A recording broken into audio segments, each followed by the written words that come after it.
Welcome to this Monday, September 15th edition of the Planning Board, starting early at 6:30. As always, this meeting could be broadcast and or rebroadcast on WestfordCAT. We have everybody here, so no need for roll call. We'll start, as always, with open forum. Mr. Genowitz? Nothing, Mr. Chair. What's that? Nothing, Mr. Chair. Anybody from the board? No, thank you. Anybody from the audience? Seeing none, we'll start with our first general business item, 478 Groton Road, Stanley Way. Mr. Waterman, Attorney Robbins. Good evening, Mr. Chair. I do believe you closed the public hearing for this matter at your last hearing, but just as part of process, you do have draft decisions in your packet. I did just send over a couple typographical errors. I do appreciate that you tried to put Robbins before Farrell, thank you. But it is Farrell and Robbins, so I did fix that, and just a couple other typographical changes. Yeah. Yeah, it's consistent across all 5 decisions, so that's why we have all 5 in the supplemental decision. It's just kind of capturing all that. And, we didn't have any issues with those changes or the one request to change moving the pole that's kind of smack dab in the middle of the driveway right now, to have that moved by occupancy permit as opposed to building permit, because sometimes the timing can be such that it could be an issue. So had no issues with that. And then we also had, do we not have a request from one of our board members about clarifying? Yep. 3 buildings in phase 2 for a total of 5 buildings for the overall project. So those we thought were just clarifying, not substantive, so those. Yeah. Again, it's in all 5 decisions, Yep. but we captured in all 5. All right. Anybody on the board have any issues, questions, the decisions? No, I was the board member that called in about the clarification. Part of it was, I noticed 2 of the buildings are the exact same size as 2 in phase 1, so I just felt this would be better, especially if somebody in the future goes in to read the decision, they'll make it very clear, a total of 5 buildings. Agreed. So that's it. Anything else? Johnny?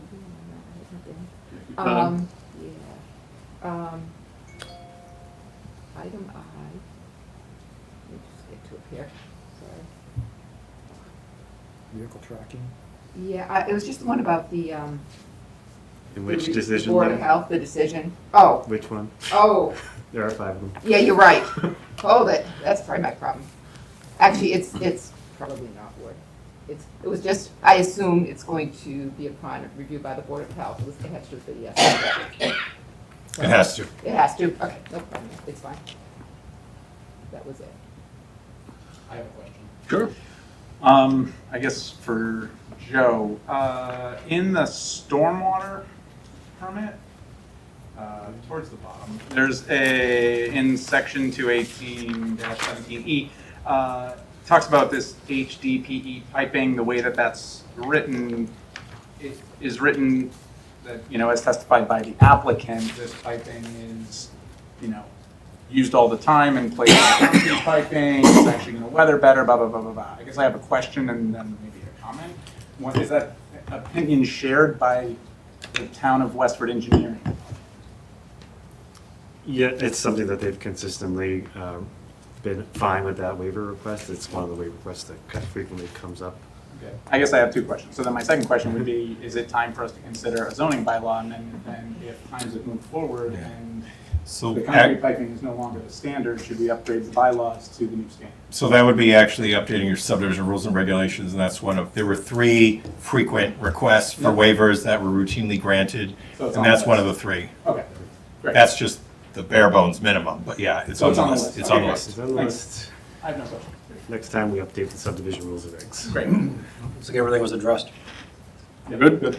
Thank you. All right, do we need a motion for each one of these decisions? You could do one motion to approve as discussed and amended this evening.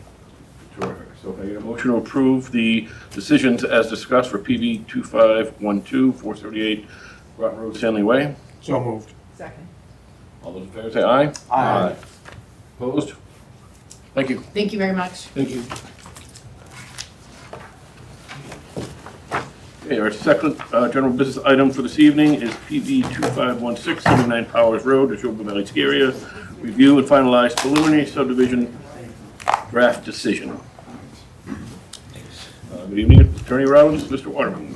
Good evening, Mr. Chair. Again, this is a preliminary subdivision. I think you did close the public hearing at the last hearing. We did. But you do have a decision before you. The applicant has reviewed it and has no comment.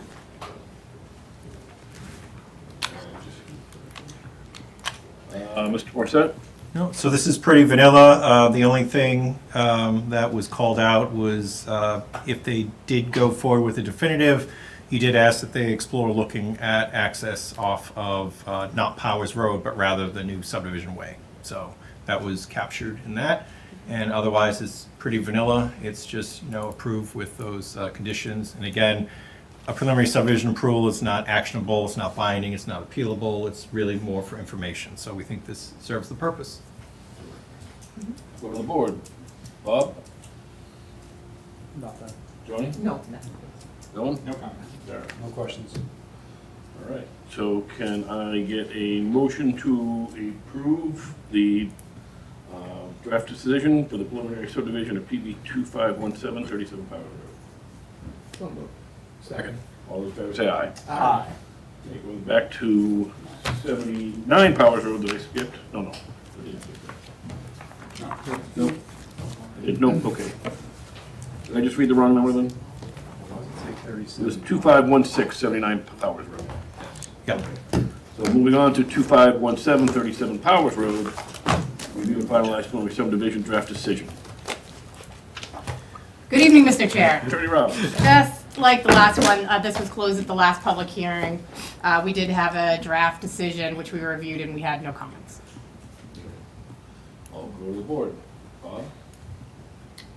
Nothing. Not on this. We did put this back in your supplemental package just because a page got cut off. Somehow we were combining all the documents into one PDF for you. So one of the pages got cut off for one reason or another, but the applicant has reviewed it, didn't have any issues with the draft decision as it is. Yep. No, I'm good, Mr. Chair. Dylan? No comment. Darren? No comments.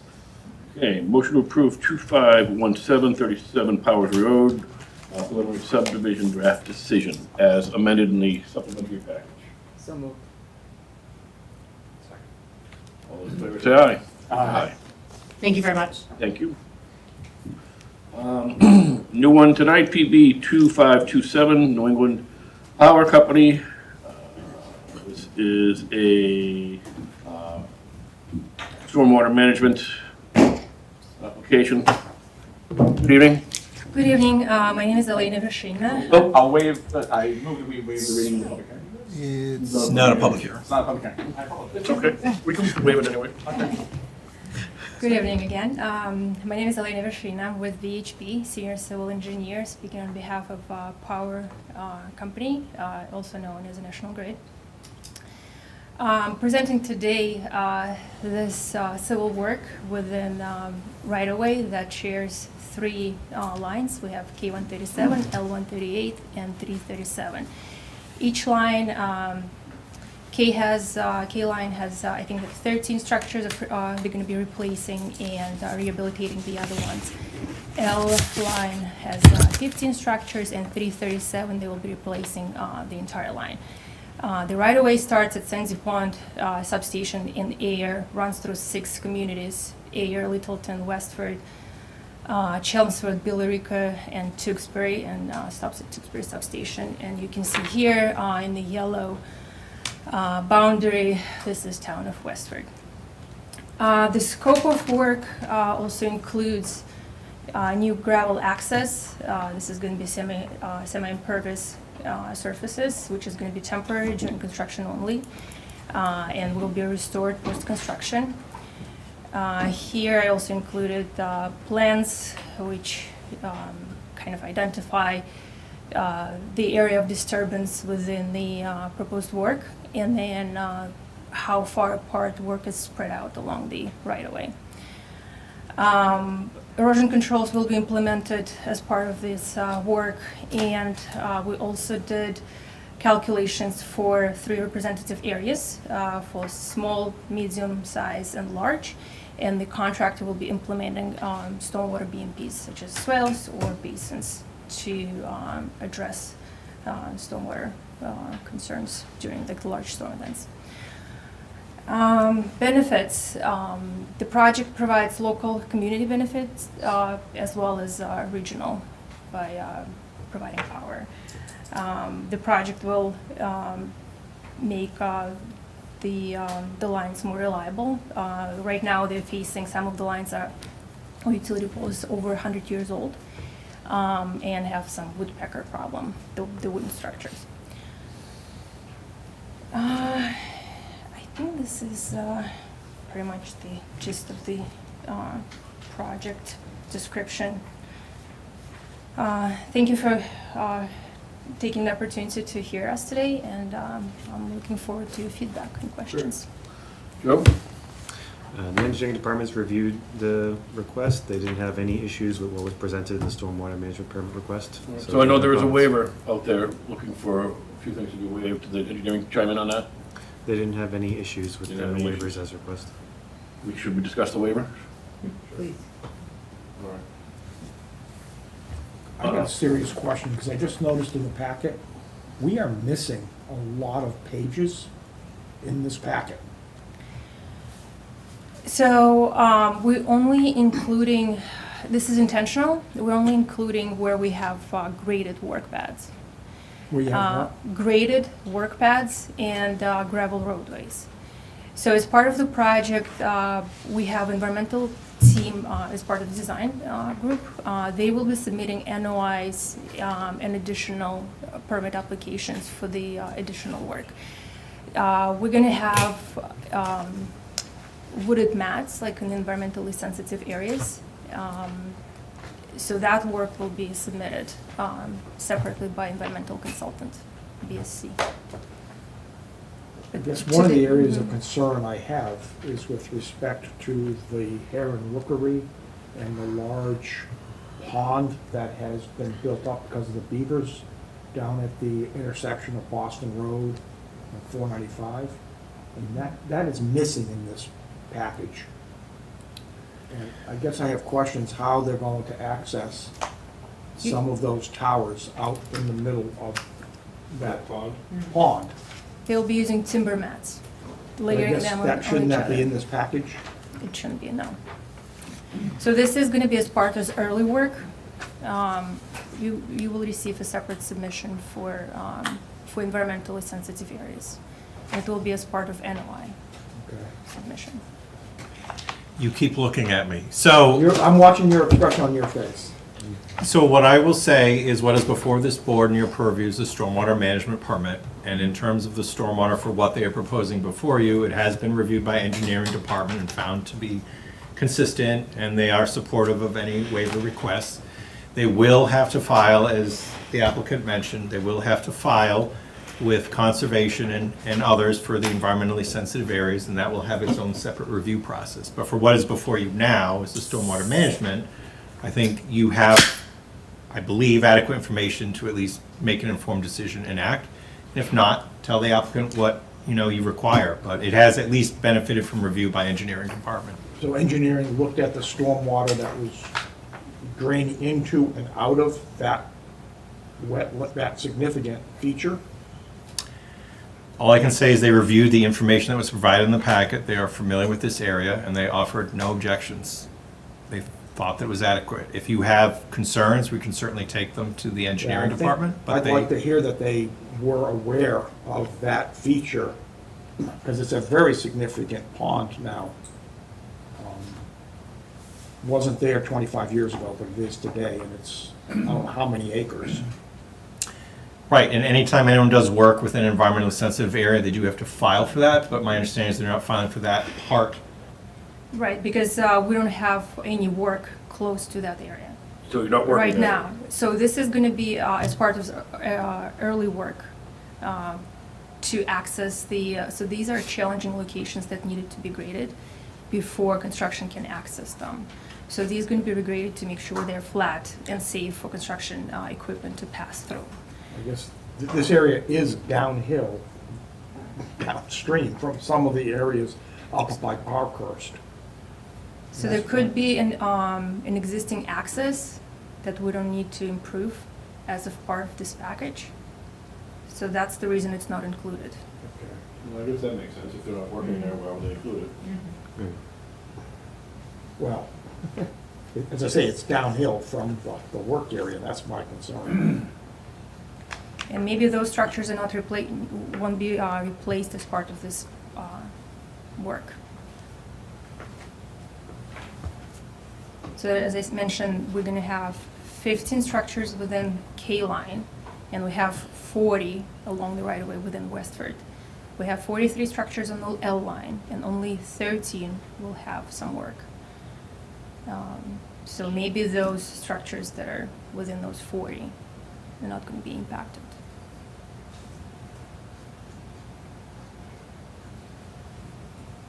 Anybody else have questions? No. Bob, if we were to put something saying that, you know, so long as no work is done in that area until such time as come back, are you okay with this? Or do you want to go back? It has no impact on the downhill Right. adjacent part. That's my biggest concern, is even if there's not any work done there, you're working uphill affecting potential drainage. And I just don't know what's gonna happen downhill. Yeah, it was just, it was hard to read this packet and understand why missing pages. Right.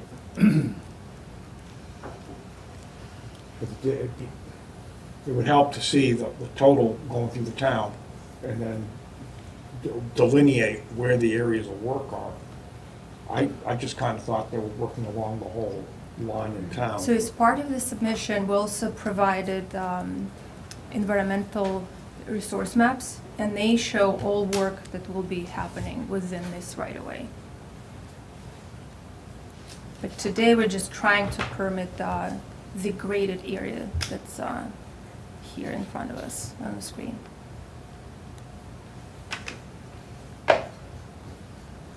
Well, I mean, what do you want to do, Bob? I mean, That's why I'm fine, I mean, I'm pretty confident that engineering is going to make sure it's not headed down to that pond, knowing that it's there. We're going to want to know where all the water goes. But if you want them to That's respond.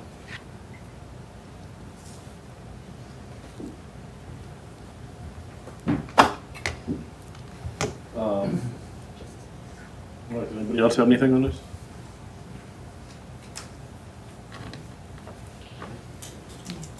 All right, back to the waivers. As I recall, it's a significant amount of waivers, basically looking for that huge packet they normally submit with stormwater. Apparently, engineering's okay with that being waived. Anybody have any questions, comments, concerns on that?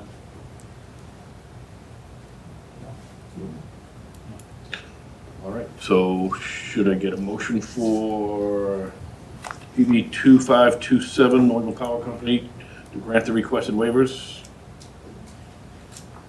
So, All those in favor say aye. Aye. I need a motion for PB 2527, New England Power Company, to approve the stormwater management permit. So moved. All those in favor say aye. Aye. Opposed? Great, thank you. Thank you. Appreciate it. Thank you.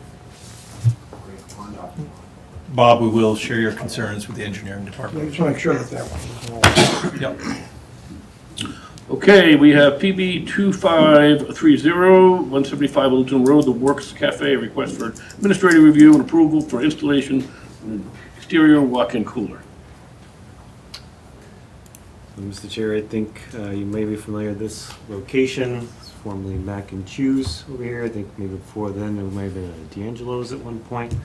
So it's consistently been a restaurant. The one, I guess, kind of change to the area is adding this walk-in cooler area along the back side of the building.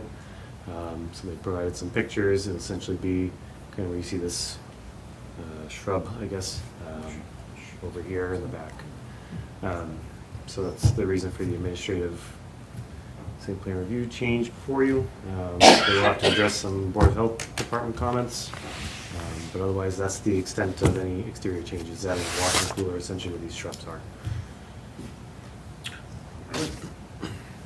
Bob? No comments. Tony? I just have a couple. Sure. Septic capacity, it says, is for 50 seats. So the question, does that include the exterior seating? because if you look at the exterior seating, there's more than 50 seats. Yep. And some of them look like window seats, so I'm not sure if they're seats or not seats, along the west side of the building. To me, if those are seats, then I counted 52. But if it's everything, I think is a seat is a seat. So the short answer is that the health department will review that. And so if there is an issue with flow, they either have to downgrade the number of seats. In some cases, they've made some arrangements where there's indoor and/or outdoor seating. They have a special arrangement to make sure that they can only have so many seated in combination thereof. But it usually, if it's design flow for septic, they review that and enforce whatever conditions or revise the plans to come into compliance with Title V. So I also don't know if there's extra capacity in the system or not, but the health department will review it for those concerns. Good. And then one other thing, they're asking us to approve the walk-in cooler, but there's no real details. There's a few photos, but that's it. Are we gonna get like anything more than this, or is that it? So typically, they normally would provide something similar to this. This has happened, I think, twice before in town. One actually got installed, one for whatever reason may not have. They do have to provide required materials just to secure whatever permits with the building department though. Yeah. But if you feel you need more information, we can certainly request that. But generally speaking, they're just trying to show the where, the what, and they would have to comply with code. I mean, I don't know how the other board members feel. I just would have expected to see like maybe a pad detail or something a little more, but if everyone else is okay, I'm assuming engineering. There was a comment in here from Matthew Salem talking about how proposed walk-in cooler is bordering a FEMA 1% flood risk claim. Does the applicant have to go before CONSCOM? Have they already gone before CONSCOM? They need to file an RDA with the Conservation Commission. Okay, so that's pending. Correct. Okay, thank you. No questions. I think, it's consistent with what we allowed a couple times previously. Yeah, I think most recently was over at corner of Littleton Road. It was one of the gas stations at Dunkin' Donuts, and I forget which one, 179 Littleton, I believe. So it's not taking any parking spaces or anything, it's behind the place, so. Yeah, this thing is just in the corner. No issues.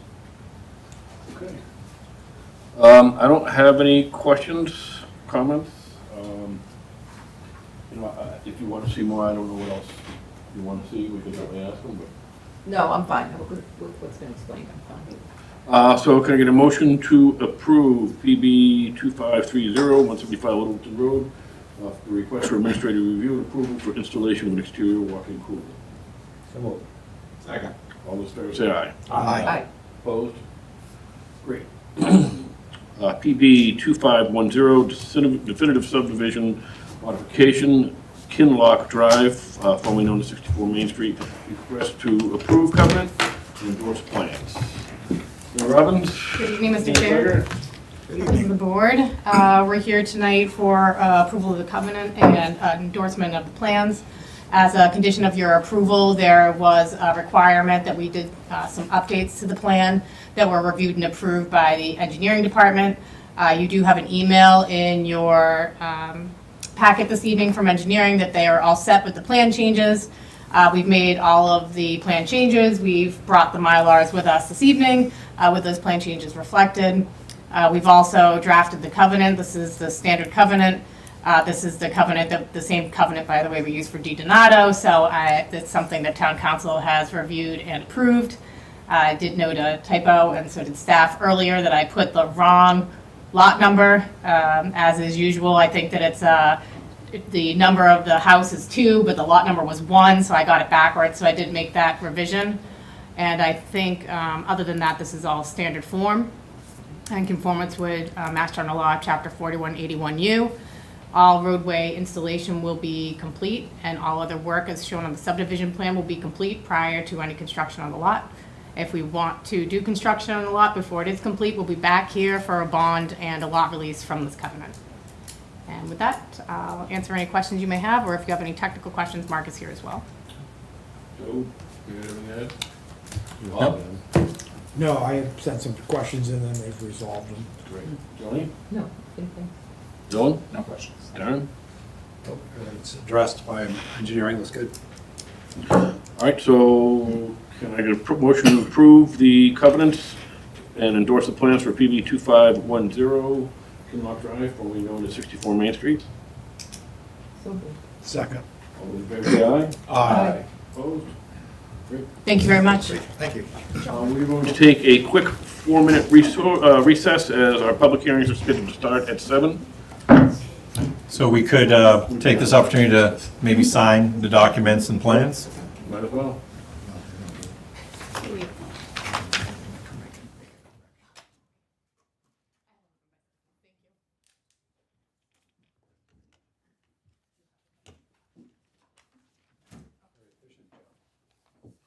Not me.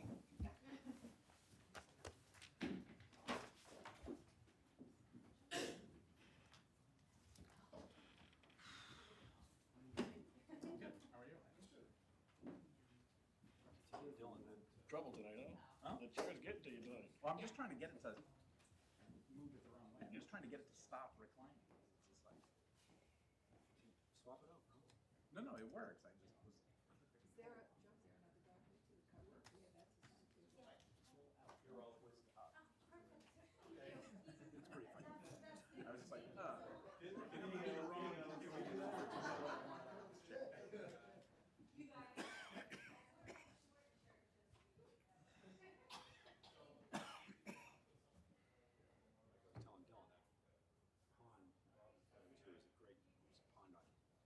I've seen people out there.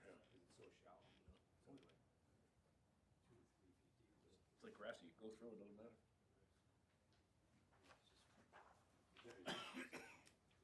oh yeah.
Sorry.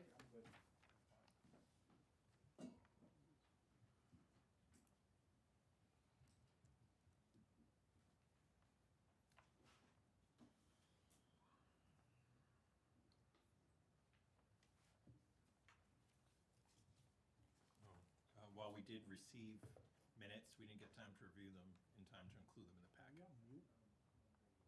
I have no idea. I'm just always careful what you say anyhow.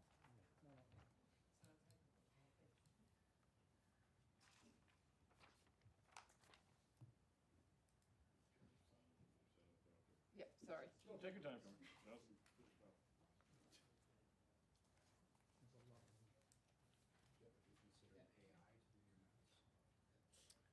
Not at the moment.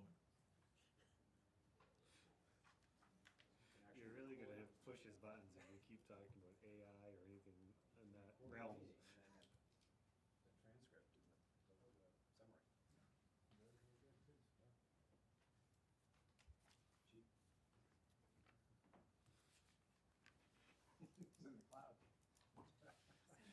Checking boxes left and right.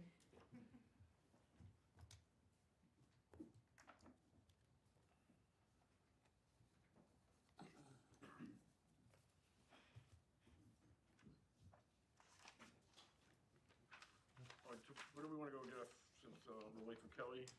So, thank you, Mr. Chair. So two things. We do have the 4 zoning bylaw amendments up next. 3 of them had NIMCOG involvement. They serve a lot of communities. They're running late on one of their other commitments. They should be here shortly, but there is one zoning bylaw amendment. The uses, we could certainly take that one up. That was really done locally. Also, we have the Gutierrez proposal. They sort of did their part. We could work on those. And then, if they're still not here by then, I would respectfully suggest perhaps the preliminary subdivision for 219 Local Road, so. Sure. All right, so why don't we go next to PB 2525, amendment to Appendix A, table of principal uses. So one thing I'll say is I don't think this board had any real comments at the last public hearing session, but it was just customary to keep this open to allow for additional comments. We have not received any.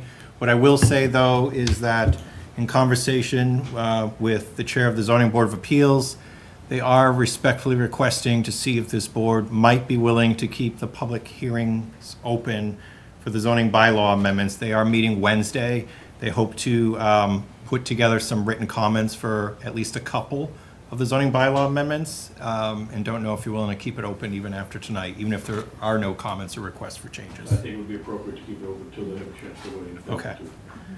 So I don't know if folks have any thoughts or questions about this. Again, it's really just taking existing uses, and where it was a flat-out no before, prohibited, is in some districts designating a special permit granting authority so that on a case-by-case basis, they could potentially consider it and either approve with conditions, or still deny. So we think this is good. A lot of these are based on real examples that have happened in the past. And so when we get requests for variances, or if there's a pattern, we try to see, hey, maybe this is a chance to look and maybe make some friendly amendments to the bylaw that could be good for both the town and some business, and be a little more streamlined with the permitting, give more options, so. Great. Bob, any questions, comments? No, the other comment I have is in conjunction with this, we've talked before about dealing with some of the other impacts such as parking and separation of parking from borders, especially when these new areas like industrial abut residential. That's my concern. I have no problem with allowing these establishments in these zones, but I am a little concerned about how they would abut residential especially. And that's not handled through this table, so this table is fine. Yeah. But we still need to address those setback requirements in conjunction with this, so that these don't become an issue when they abut a residence. Right. And you've spoken about this many times. I We've think talked about this before. we make it a priority for the next town Yes. meeting. When we, And I mention that only because people may ask about that, and it's not, we can't deal with it here. No. So, okay, Julie? No, I haven't, thanks. Julie? No questions, thank you. Karen? No. All right, so get a motion to continue this. Excuse me, don't know if public. Oh, public, absolutely. Anybody from the audience? Any questions, comments of this? So are we gonna look to see if we can meet earlier with ZBA? So it would, I'm not going to lie, your next regular scheduled meeting is October 6th. While it is theoretically possible to get input, potentially make changes, have it reviewed by town council, it is possible to get all of those things done, and with the mailings out and for other boards to potentially weigh in. It would be ideal if there was another opportunity before October 6th because there are a lot of, there's a lot of input, players, review, and what happens if it isn't so simple a change. So we know we had suggested a couple possibilities, but there wasn't a clear night that worked for everyone. I know some folks still were waiting on work factors, so we don't know if either the 29th or the 30th was an option. We know some folks could make it. We know some folks might only be able to make it participating remotely, so we don't know where that stands now, and what happens for this may well play into, you know, other public hearings, particularly zoning bylaw amendments. And I need to continue this to a date certain. Exactly, so I don't know. And do we have a quorum for either night? Might have a simple majority for. I think we could have a simple majority perhaps for both. 29th. For the 29th? I'll go to the board. How do you guys feel about that? If the full board couldn't meet, but simple majority, I mean, I'm one of the people that think that is a problem, but if you guys can meet, then I'm very happy to defer. okay, I have to be remote on the 29th, but I can okay, Colin. participate, yeah. Bob, Fine for the 29th. you good? Okay. So why don't we continue this then to the special meeting in this room, 7 o'clock, October 29th, September 29th. September 29th. Yeah. Push it too far. All right, so is there a motion to continue the PB 2525? So moved. Second. All those in favor say aye. Aye. Thank you very much. Let's go then to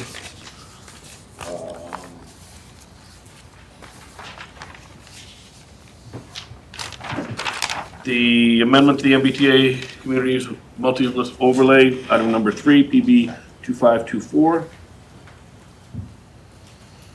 If we recall, this is a request by Gutierrez to change things up a little bit, their proposal.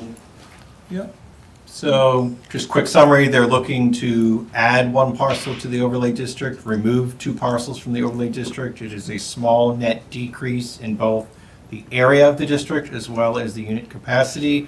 They do have a specific conceptual proposal. It would be a total of 80 dwelling units across 2 buildings. It would also include a commercial component that would be perhaps either a restaurant or brew pub.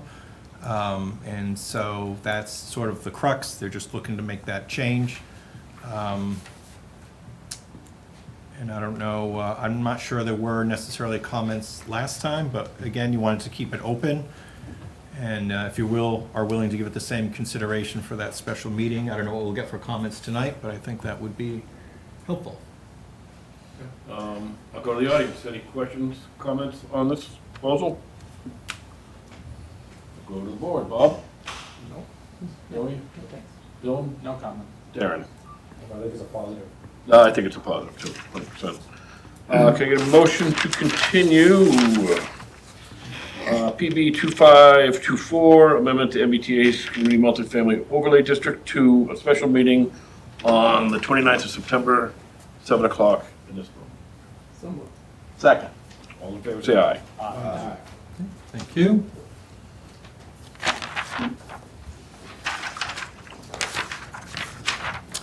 I would recommend 219 Littleton Road preliminary subdivision. Okay. Moving right along, we have PB 2529, 219 Littleton Road, consider the application of Empire South Properties in Redgate for preliminary subdivision plan review. Subdivision of 1 or more lots into 2 lots and introducing a new roadway. Need a motion to waive the public hearing notice? So moved. Second. All in favor, say aye. Aye. The motion to open the public hearing? So moved. Second. All in favor, say aye. Aye. Good evening, Attorney Robbins. Good evening, Mr. Chair, members of the board. For the record, my name is Melissa Robbins from Farrell & Robbins. Also with me tonight is Brian Goudreau, who's the engineer from Hancock Associates. We're here tonight for a preliminary subdivision to carve the existing parcel into 2 lots. Much like the other preliminary subdivisions this board has looked at tonight, this application is the first in a 2-step process. to secure zoning protection under Mass General Law, Chapter 40A, Section 6. This will be followed by an application of a definitive subdivision within the next 7 months. Although it's not our intention to proceed with this layout and design, we still want to and need to be in technical compliance, so we're looking for any board comments that they may have regarding this preliminary subdivision. I do have my engineer here, but I'll point out quickly, this is probably more standard you're used to seeing than the other 2 preliminary subdivisions you've seen. Standard cul-de-sac with 2 lots coming off of it. Both lots are in full zoning compliance, meet lot area, meet lot frontage. The road is approximately 470 feet long. It would be the proposal in this preliminary subdivision to tear down the existing hotel structure, and then the wood frame structure along Littleton Road would remain. It's also would be part of this proposal to continue using the existing wastewater treatment facility on site. And we would be satisfied with any conditions regarding the demolition of the structure and any Board of Health approvals that may be necessary for this application. Happy to answer any questions the board might have. Great, Bob. Just, Go with this one. my only concern is that structure in the front, which is the old Burbick homestead and Vinebrook Farm. I did provide the link earlier today to Joe and Jeff, showing Jeff Hall and Bob Oliphant discussing the ownership history of that property and the family members that owned it up until it was transferred to Betsy Gilroy and team in the mid-'80s. So I think we expressed this last summer during the preliminary plans for that property, but we would like to see that preserved. That video did discuss how the town, the select board, I think expressed their concerns about that back in the 80s when the Regency was originally built. So that needs to be, I think, a prime factor in that property. So that's all I have to say.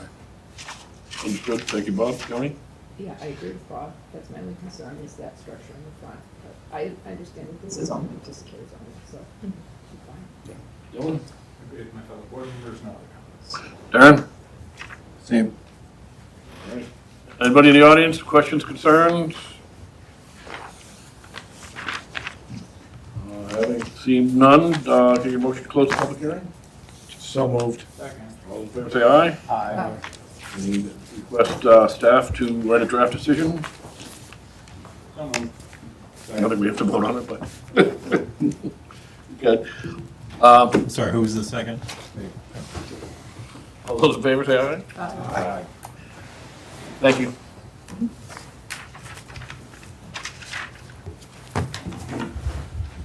All right, 7:15. Okay. 37 Powers Road. Okay, here we go. PV 2505, 37 Powers Road, continued from our August 18th meeting.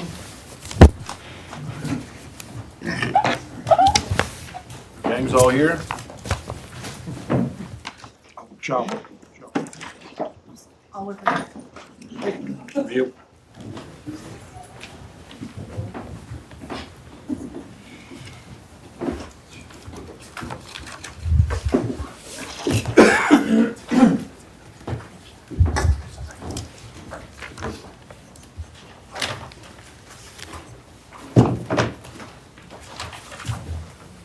All right, good evening, everybody. Want to bring us up to date, Attorney Robbins? Yes, good evening, Mr. Chair. I have the whole project team with me here tonight. We've done a lot since the last meeting, actually quite a bit got done. We have responded to all peer review comment letters. We've met again with a couple of your department heads. We've responded to a couple of their comments. We've met with the fire department. We did receive comments from the water department. I know that's in your packet tonight as well. Mr. Chair, I think that the easiest way probably to go through it is I'd like to just allow the pertinent team members to each of the items just to run through the plan changes and some of the response to the comments. So I might just let them run through and then I can just give a summary at the end, Mr. Chair, if that's okay. So I think we'd like to start with Ian Ramey from Copley Wolf. Or is Nick? Who's starting? Go ahead. For the record, I'm Nick Griffin from Cube 3, the architect representing the applicant. If you could go to that first slide. I'll give an overview of some of the main changes, and then we'll get into more detail here as we walk through the presentation. So starting from one of our larger conversations from the last meeting were these parking lots on either side of Building 1, that offshoot from our main street. We've since redesigned those lots and the areas surrounding them. So we'll go into that design, as well as the applicant has decided to green bank the left side here of Building 1 to the west, to green bank that lot initially, so that, again, build it further as needed down the line. So the residential building footprints have remained the same, including Building 1, which was reduced in the previous updates.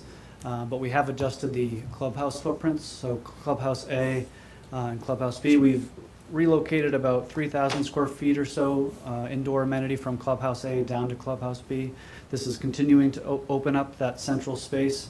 The frontage along our kind of loop road has maintained the same, but we've pulled massing kind of away from that pool area, given some more space around the pool. It's not as close to the parking lot. And again, I've opened up that central amenity space.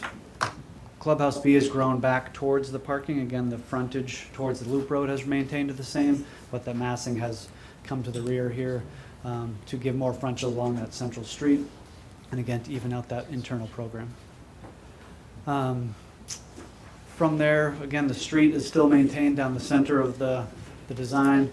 We've, again, updated the overall open space calculations and outdoor amenity calculations based on the clubhouse move, and some discussions with Dawson and Blinker based on what to include and not to include, both at the berm and around the site, which we'll get into here in more detail.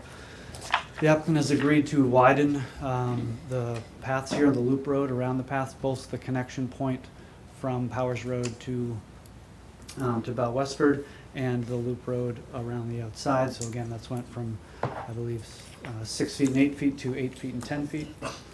We've also extended the sidewalk to the south here from our, instead from just going from our two entries, we've extended it down to the property line to the south.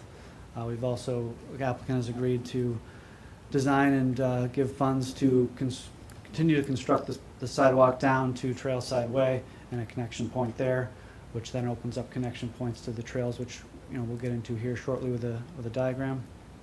And then we've also provided later a kind of a perspective view here that gets a little bit more into the building articulation and the landscape design, which has come up in some of the previous discussions. Before you go on, Yeah, of course. question, just to correlate this with the conditions later, the convenience market, where would that be? Yeah, so that's going to be in Clubhouse A. I have a slide here that we can talk a little bit more about that, but Okay. to your point, I can talk now, just that they have agreed to put a convenience market in the clubhouse. This will be for the residents to be able to get things of the concern, like milk and smaller items, and they'll also agree to work with local farms and local establishments to sell there. But right now, it's planned to be in Clubhouse A. Okay. Let's see, I don't know if you can adjust that, Joe. I'm going to pass to Ian just to talk a little bit more in detail about the central outdoor space. Thanks, Nick. For the record, Ian Ramey, Copley Wolf Landscape Architects. So what we are working on since our last iteration is really to add a little more detail and clarity as to what the outdoor amenity space program and activation would be. So we have this slide here which kind of blows up the whole sort of central green. And really the whole principle of the landscape design here, as you know, is that with the 5-story plan, the massing and the arrangement allows for more space on site to kind of free up the centralized open space. So what we have here is 91,000 square feet, about a little more than 2 acres of connected open space that has a lot of different types of activation for the residents. We see this as a huge public benefit.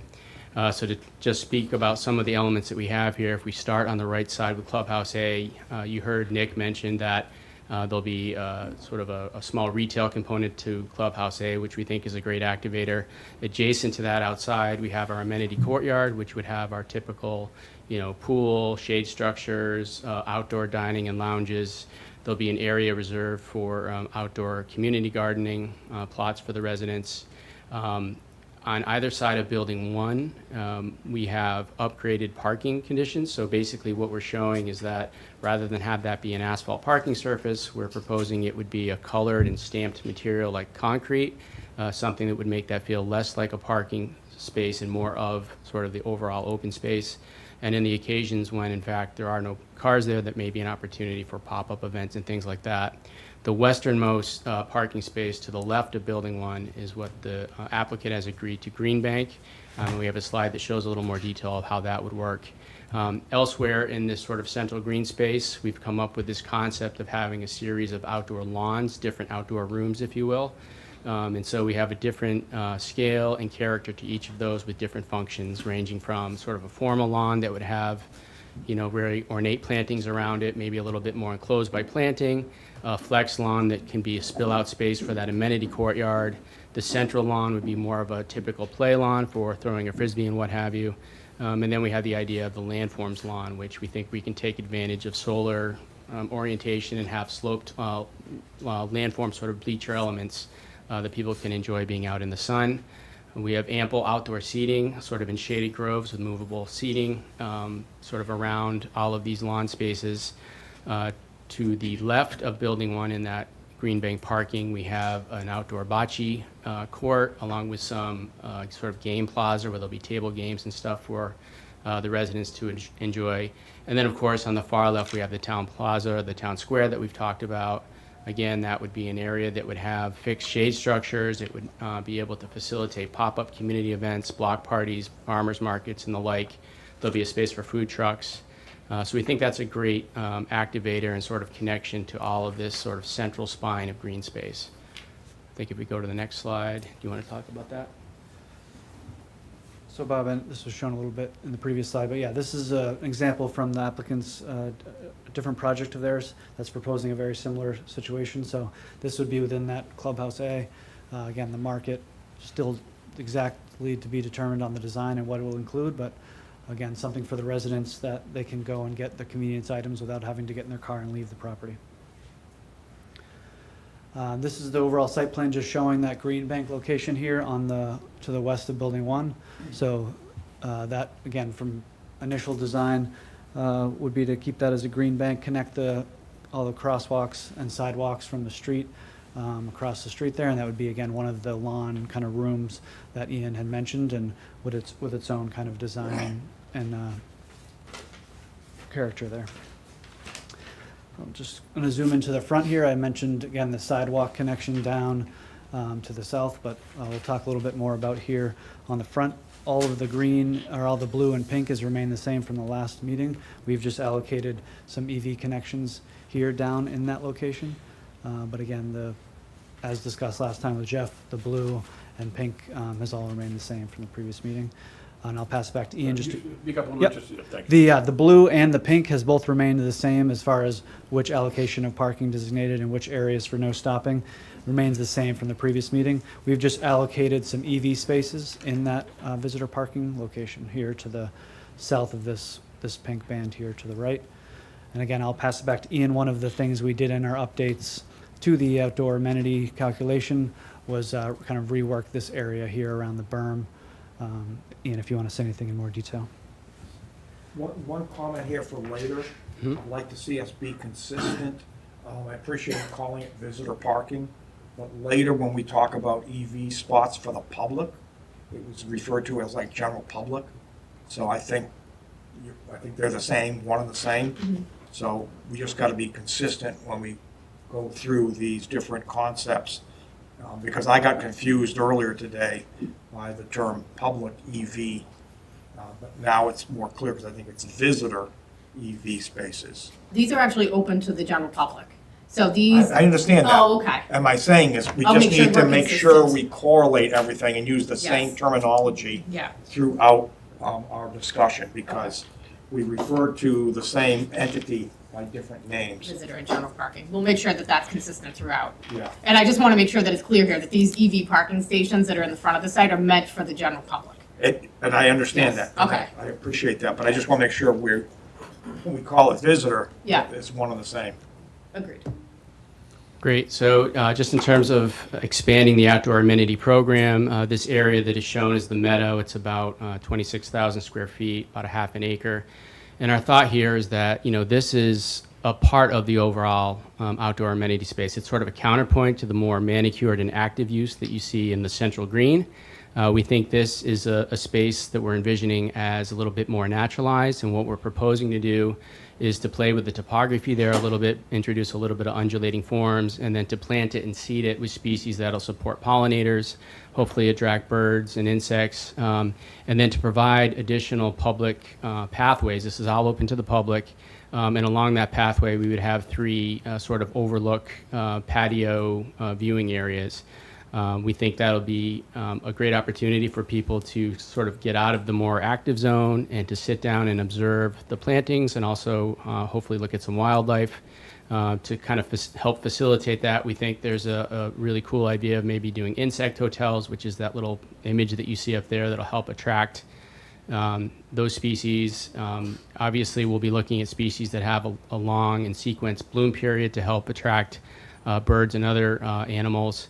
Again, we will be preserving the berm that's there, although we're not including the berm in our calculation because it's more of a buffer.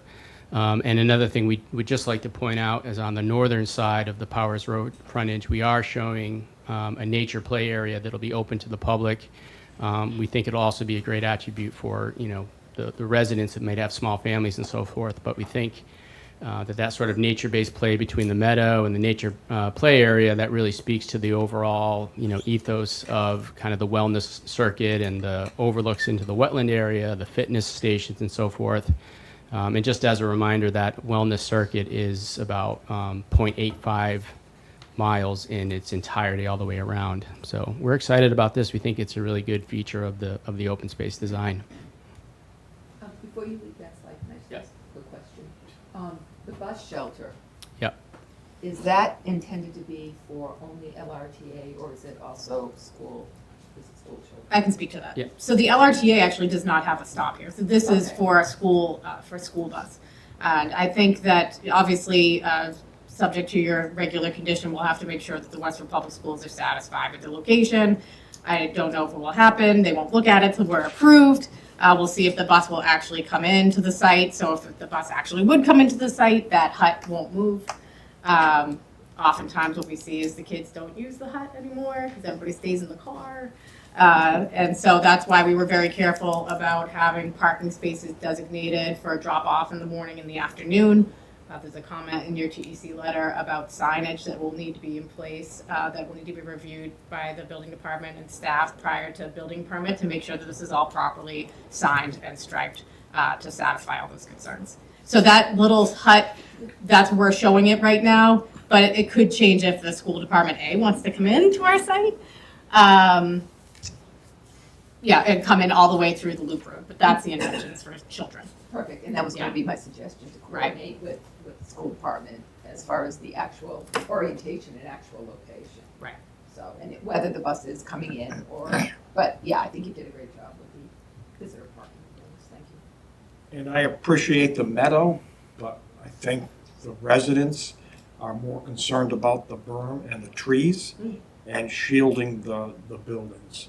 That's been an ongoing concern, so that's something we need to emphasize. Yes. Because that does appear to still be retained there. The berm will be retained. It'll also be lengthened.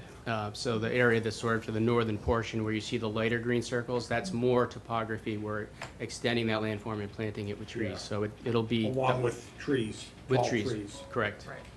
So the berm is maintained. What we were trying to do then was get the general public into the site with some passive trails right away. Instead of just having to come over to the, I know I always mess up the direction on you guys, the westerly part of the site where the public entry or to park in those places, they can actually walk into the site, walk it through that meadow trail and then join into the other trails and go up to the nature play.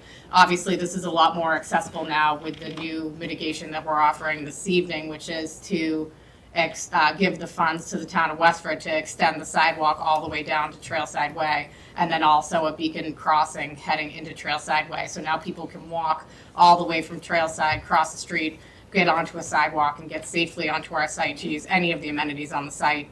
And then the sidewalk immediately in the front of the site will be 10 feet wide going into Bell. I think there's a larger hope there to, as part of the pedestrian master plan, that could be more active use.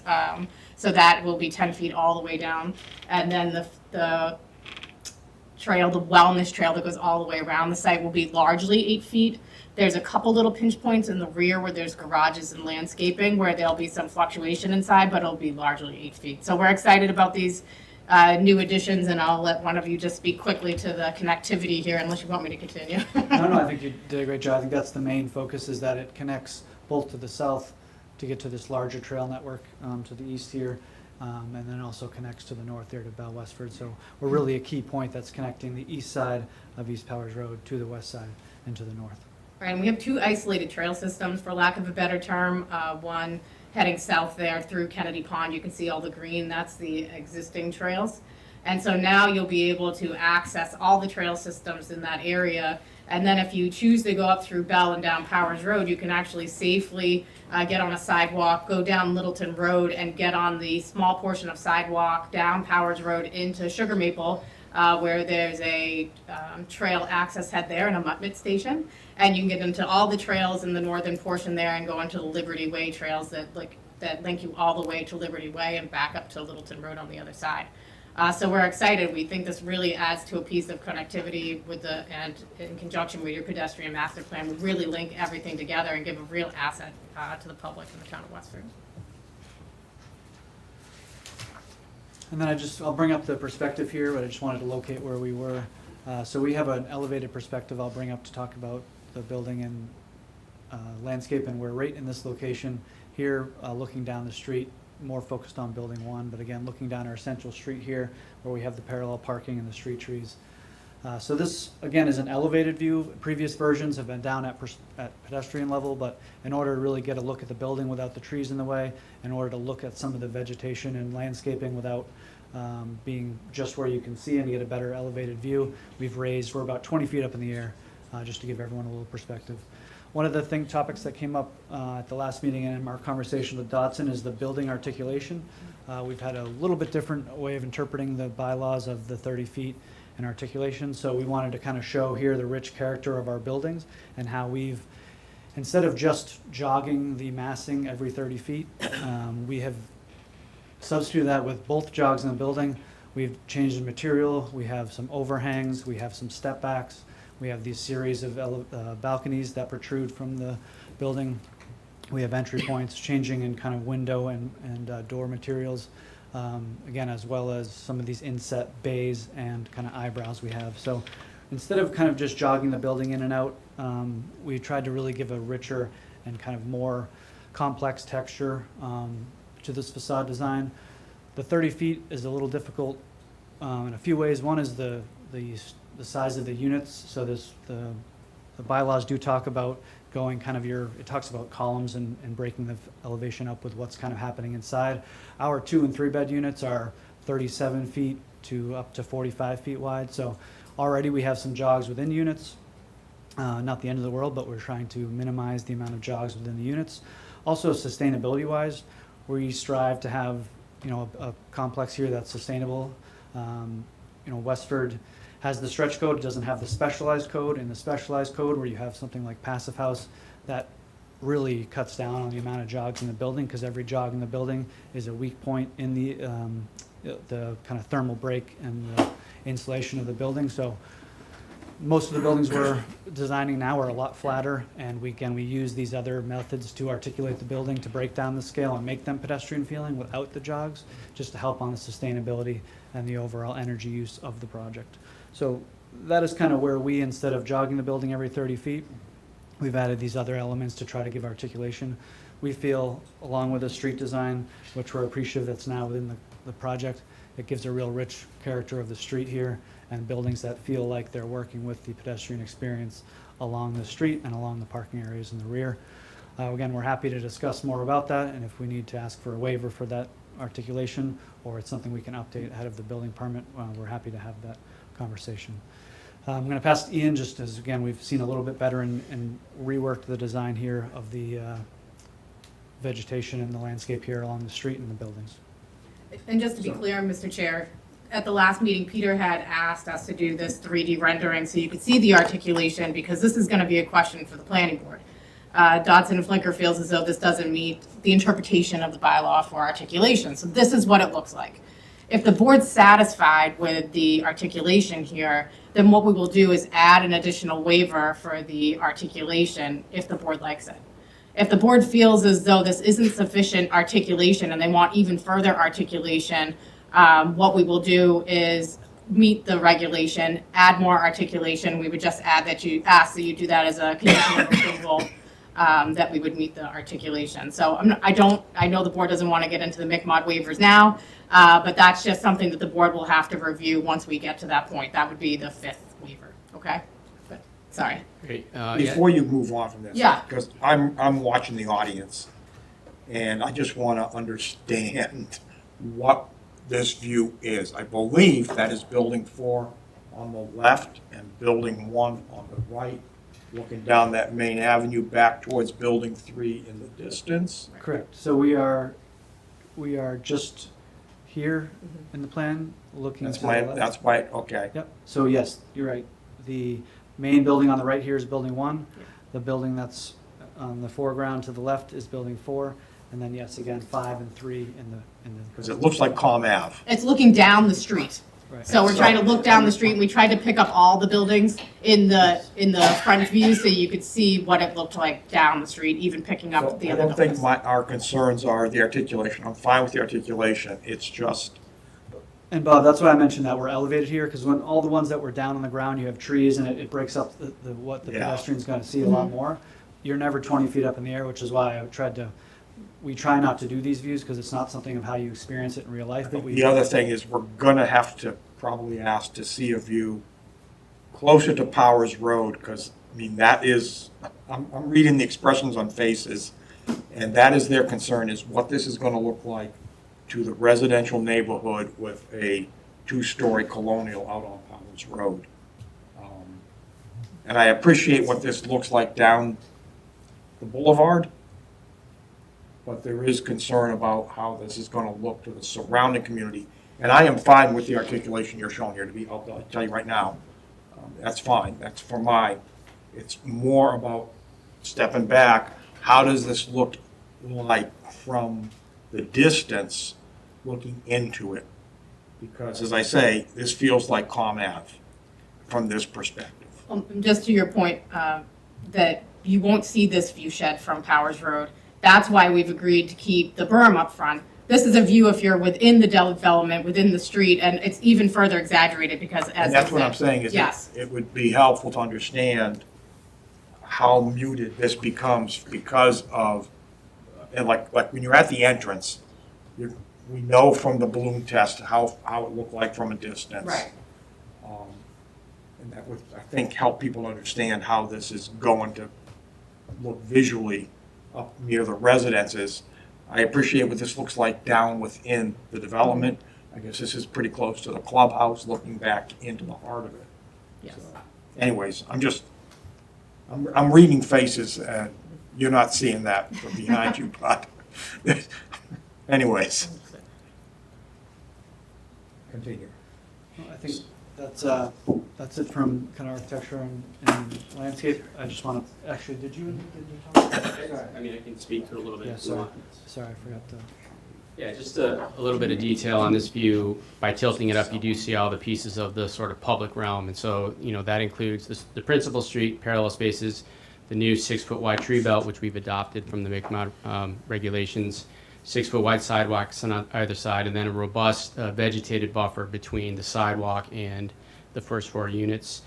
Each first floor unit will have basically their own private yard that'll be fenced in. There'll be a patio.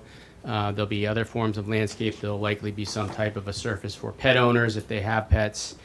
So it's a nice sort of stacking up of uses, and I think it makes the whole streetscape, the public realm of that feel pretty active. And this pretty accurately matches the streetscape that's in the bylaw. If you look at your bylaw and look at the street cut, this looks just like that. I think that we'd just like to jump a little bit into civil. We won't do a deep dive, but just like to turn over to Brian Goudreau just to go through the tie and bond letter and the updated plans. Yep, so at keeping it at a pretty high level, we've had a number of conversations with various departments between the last meeting and this meeting. Engineering, fire, water department had a conversation with Board of Health, all that's reflected in the record with updated letters. I just want to touch on some key points there. So one of the first meetings that we had was on August 27th with Ty and Bond, as well as the town engineers, Jeremy and Paul, and we sat down with our waiver list and the Ty and Bond letter and just kind of discussed any concern that was out there. And with what came out of that meeting was we didn't withdraw any waiver requests, but we now have a good understanding of what the town engineer wants to see in terms of specific conditions and details in there. So we feel that we're all pretty much on the same page. In terms of the peer review letter and just engineering, a lot of revisions happened within the calculations and kind of the nuts and bolts of the design that we did, but the overall concept remained consistent with underground storage for stormwater. Our treatment trains maintained what were proposed previously. We just kind of tweaked some things in the calculation to model it more appropriately and address concerns there. We sat down with the fire department for, I believe, the fourth time? Yes. With the new layout, just to make sure that they're 100% on board with the project layout, buildings, orientation, drive aisles, swept path maneuvers, things like that. There were a couple of requests that came out of there. One was updating the swept path, which we issued prior to the chief issuing his letter. The chief wanted the southern curb cut island to be shortened up. As what's being shown on the screen, it's probably 60, 70 feet long. We shortened it up to mirror what's at the northern curb cut, which is about 30 feet, and that's just a reflection of the ladder apparatus moving in and outside of the site. And then there was a kind of a concern about vegetation, making sure that our swept path analysis works for him. But if plantings become mature and overgrown and kind of grow into those movements, that would be problematic. So I believe the chief's looking for a condition for just maintaining the vegetation on site. Pivoting to the water department issued a letter with a handful of conditions there, and that's generally the conversation, or it captures the conversation that I had with the water department's consultant. So we upgraded the sub loop, or basically the water main loop within the project, from a 6-inch to an 8-inch. We are maintaining the 12-inch water main loop from Powers to Bell property. And then they wanted things like, they wanted an additional hydrant off the 12-inch main at the entrance and some triple gates. They're really just construction level detail that would be conditioned there. The conversation that we had with Board of Health really just revolves around building permit items. They wanted to make sure that we were aware of well permits for irrigation, backwash, and permits for the pool, things of that nature, and then really just to check in on the DEP process that is ongoing for the groundwater discharge permit. That's the wastewater treatment facility. They were just a little curious about where we were at, what testing was done, and where we were in that process. One key point to note about the green banked parking spaces on the left and right of Building 1 that Nick and Ian talked about. So we are asking for green bank on the left side of the page, the western side. Now, our civil design includes stormwater accommodations for the full build-out. So we're designing the site as if that parking lot were there. For it to be green banked, it's landscaped, but it would be no redesign, no re-engineering should that have to be built in the future. So I just wanted to make that point out there. Other than that, that's really just the high level of where we're of what the changes are that we did. And with that, I'll turn it over to Jeff to speak about traffic. Can I ask one question? Absolutely. With the fire department, Mhm. I assume you're putting equipment on the road. I'm sorry? I assume you are putting equipment. HVAC? On the road. Was the fire department okay with the extra? Did they realize that there was the extra height of the equipment and possible screening? Yep. They did, okay. And just Joni, quickly to your point, we did talk to them briefly about putting the solar on top of the garages, because we know sometimes fire departments have issues with putting solar on top of buildings, but they had no concerns as to the solar readiness of the solar panels of the garages. Thank you. Good evening, Mr. Chairman, members of the board. For the record, Jeffrey Dirk with Vanessa Associates, the Transportation Consultants. So tonight, there's just a few items relative to transportation and really mostly related to the site plan related items. So we did respond to the latest peer review from TEC. Most of those comments, I think, are more related to some of the things you had mentioned about earlier, which is consistency of the plans. So what you'll see is, as Sam has gone through his review, it's trying to flesh out a lot of things as they relate to conditions that you might want to consider. And a lot of those are about final site plan and expectations for those final site plan. Those specific elements deal with consistency of signs and pavement markings. So asking for, as a part of the plan set, that we will have a drawing that is only signs and pavement markings. So it's going to point out all of those specific features. And I think importantly in looking at that, as we're going through some of these refinements, and I'll look at some of these areas where we have the raised crosswalks. So we had talked a lot about traffic calming within the site. So now as we go to develop the final site plans, as you look at the positions of these raised crosswalks, and of course they look nice on the plan as a standard crosswalk, but I think those of you that are familiar with how they operate, it's flush where the crosswalk is, but it slopes up.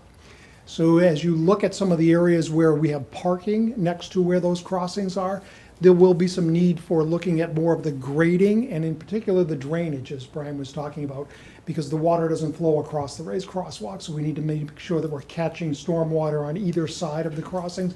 But also if you're a motorist parked in that space, we'd like to make sure that you're not backing up and going over the top of the crossing. So there's some adjustments and some fine tuning that will need to take place. And Sam wanted to make sure that, that's something that happens as a part of the final site plans that we've said that we will do that. A couple other things on the plans, because these are some things that I know we've been talking about with the board about the access points into the project site. So as you recall, the southern driveway here, we did some refinements to relocate that driveway and specifically push the exiting movement to the south so that opposite 46 Powers Road, that the headlights weren't shining into that property there. So what Sam had asked is we provide a specific drawing that shows that offset. But I think more importantly, the drawing include what's happening on the other side of Powers Road, because as you look at a lot of the site plans, it's not showing the residences that are on the other side. So this is an attempt similar to what was mentioned about what does the project look like from Powers Road. This is what you would see as you're exiting the site from our driveways opposite, on the opposite side of Powers Road, to show that there is berming, that the offset of the driveway now makes those headlights so that they're not shining into that property and that they're shining into a berm across from the project site. Lastly, along the same lines, we provided a detailed site triangle plan. So just as your fire chief was talking about making sure that trees aren't growing into where the apparatus will be swinging, the important thing as well as we're looking at the design of the landscaping, put the site triangles where the driveways are currently so that that then becomes a part of the record set of the drawing. So we've also made that adjustment. Now, a couple things on the site plan, and I'd ask, I don't know, Joe, if you're controlling this, if we could slide up and then zoom in on building 5 on the south side, if that's possible. And yeah, just pan up. So a couple things here, and again, these are fine tuning relating to the site plan. So you do see this sidewalk where if you're a pedestrian, you walk behind the parking spaces there. So making an adjustment to that sidewalk so you're not walking behind those parking spaces. Something logical, but as we're developing the site plan, there's some things like that that need to catch up on the plans to make sure that that doesn't happen. And then lastly, in looking at the dumpster area here, if you're in this parking space and you try to back out, the dumpster area is in your way. So what we talked about is making an adjustment to the dumpster pad area here. Typically, you want to have a space in this area that's about the same width as a parking space so that someone can back out and then exit from the site. So again, catching up with the site plan to make sure it's matching some of the things that we've had a discussion on. So those are all part of the response letter that we have back to Sam. And then, I'm sorry, Joe, if you could pan out to where the bus stop area is. Last thing is we were talking about the bus stop area. We provided some dimensions for the bus stop, so I think as Melissa was mentioning, this sidewalk is going to be 10 feet wide, I believe. So we have a 10-foot sidewalk in front of this pad where the bus shelter would be placed. This pad, we've added dimensions that it's actually 15 feet long by 8 feet wide. It's about 120 square feet. Just to put that in proportion, that is a standard. I know we're talking about Commonwealth Avenue. That's the size of a large MBTA bus stop is basically what that is. What we did say, though, is we're talking about what is the purpose of the bus shelter. One of the things that Sam and I were talking about is if it's intended for children and we want to make sure that they're, and we really want them out of the car into the fresh air. So a couple things as it relates to the shelter. Number one, the important thing is it needs to be visible. So I think that's why, one of the reasons why is we're doing the nice landscaping, but if you look at the shelter, it's not enclosed on the side so that you have always, if you're a parent sitting in the car, you have visibility of the child that's sitting in the bus stop. It's very important that that line of sight takes place. But we did defer to the fact that as we're developing this bus stop similar to its location, we will work with the town and the school department on the actual design, because there may be a desire, rather than that more urbanized type of shelter, that there's something more in keeping with what we're trying to do here, that it blends in. It's sheltered, but it also provides those line of sight so that you can actually see the children in the bus stop. So we did commit to working with the town as a condition of approval to actually locate it, but also make sure the design fits in with what the town is looking for. The last set of comments that we responded to Sam on is what Melissa had gone through, this pedestrian connectivity. And as you look at Sam's comments, what he's really trying to do is flush out potential conditions of approval. So we've laid out responses to each of the comments as they relate to this pedestrian connectivity, which Melissa has summarized as well. And we're going to go through that next. So that's kind of by way of an update as to transportation, but I think we've been responsive to each of the comments that Sam has raised, and now we're at the point of really working with developing conditions. So I'll turn it over to Melissa, and happy to answer any questions you might have. And Mr. Chair, just I think what I'd like to do just in closing is to run through the mitigation quickly, and I think that the next slide. I'm glad I'm not running this. Thank you. Can you make it smaller so that you can read the screen? So just a quick run through these, and some of them have changed just a little bit since the last time you've seen them, so I'll run through them quickly. So the first one is the signal timing review. I know this is important to the town. Mr. Dirk has gone through and made a very substantial condition of approval, which really fleshes this out on how this will work and what the studies would be at 60 and 80%. I know that the town is concerned what happens after 100%, if anything. Is there a problem? The next condition is to address that. There'll be a $40,000 gift to the town. They can, if there's a perceived problem, they can review traffic again in this area. If not, they can put the $40,000 towards other traffic calming or other traffic issues in the area. We're going to make a donation to the Town of Westford Council on Aging Transportation Program. This is important. We've heard from your Council on Aging that this is a widely used program. The question was asked right at the beginning of the hearing process, what happens to the people that aren't riding bikes, aren't getting to LRTA, and aren't using vehicle? This is to help offset that. We would agree to do this $30,000 at building permit, so we can make sure that our residents are taken care of as soon as we get occupancy. The next one is the solar. We've talked about this quite a bit. We will go through all the necessary permitting for the solar, but we will make all garages solar ready, and we've agreed to put 50%, actually install 50% of the panels on all of these garages. I think we might have said it quickly in one of the packages, but these garages are also EV ready. We think a lot of the people will already have EV charging station in the garages if they choose to park in the garage, but all of them will be EV ready as well. The next one is regarding, Clarification on that. You're saying all parking spaces in all garages? yeah, Okay. yes. Then, and then I think that there was a question about the EV charging stations throughout the development. Those will be located on the final plans where the actual EV charging stations are. We went out of our way to make sure that you could see that we are agreeing to put EV charging stations right up front. So if members of the public want to come in, they can easily use those two stations in the general parking area. The two. Those two, yeah. How many will there be for the residents who aren't in a garage? I forget how many are required across the site, but we can get you that number. There's a requirement that we meet by state code, and there may even be more over and above that. It'll depend on how many residents actually have EV charging, but we can get you that number, Bob. I just think, I suggested that be in the agreement, just for information purposes, because it looked very low when you see just two, but.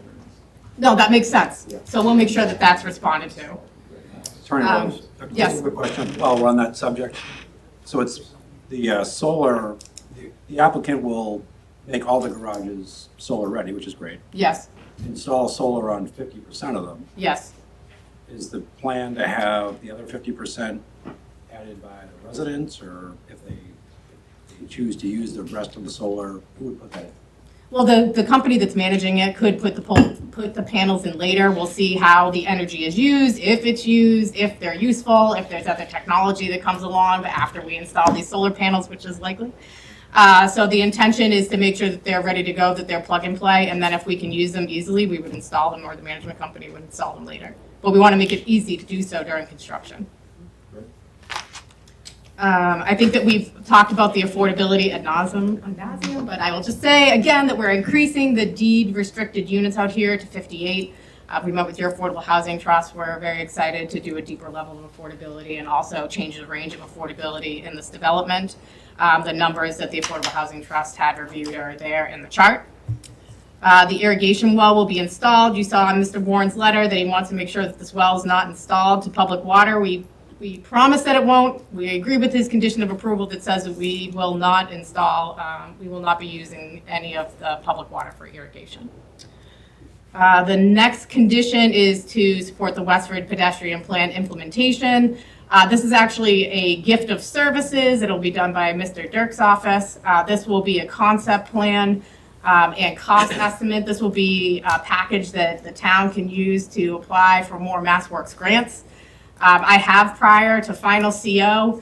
Really, this will be up to the town to tell us when it's done. Once you finish your pedestrian master plan, there'll be areas identified that you want to go for MassWorks funds. At that point, Dodson and Flinker and your staff and this board can say, we want you to do this piece, and then we will do that piece of the study. So we say prior to CO, but obviously that will be at any time that the town tells us they're ready to go prior to CO. This is the new one. I think this is exciting for me because I think this is something that the board's been really looking at.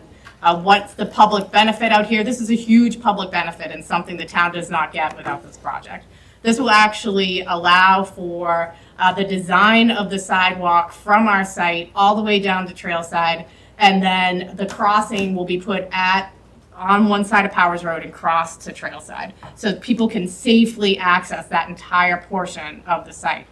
I had mentioned that I had changed something on the mitigation chart. What I did was there was a crossing that was used to be the first item in your mitigation chart for $50,000. I incorporated that into this condition. We did get a number of $350 a linear foot from your engineering department.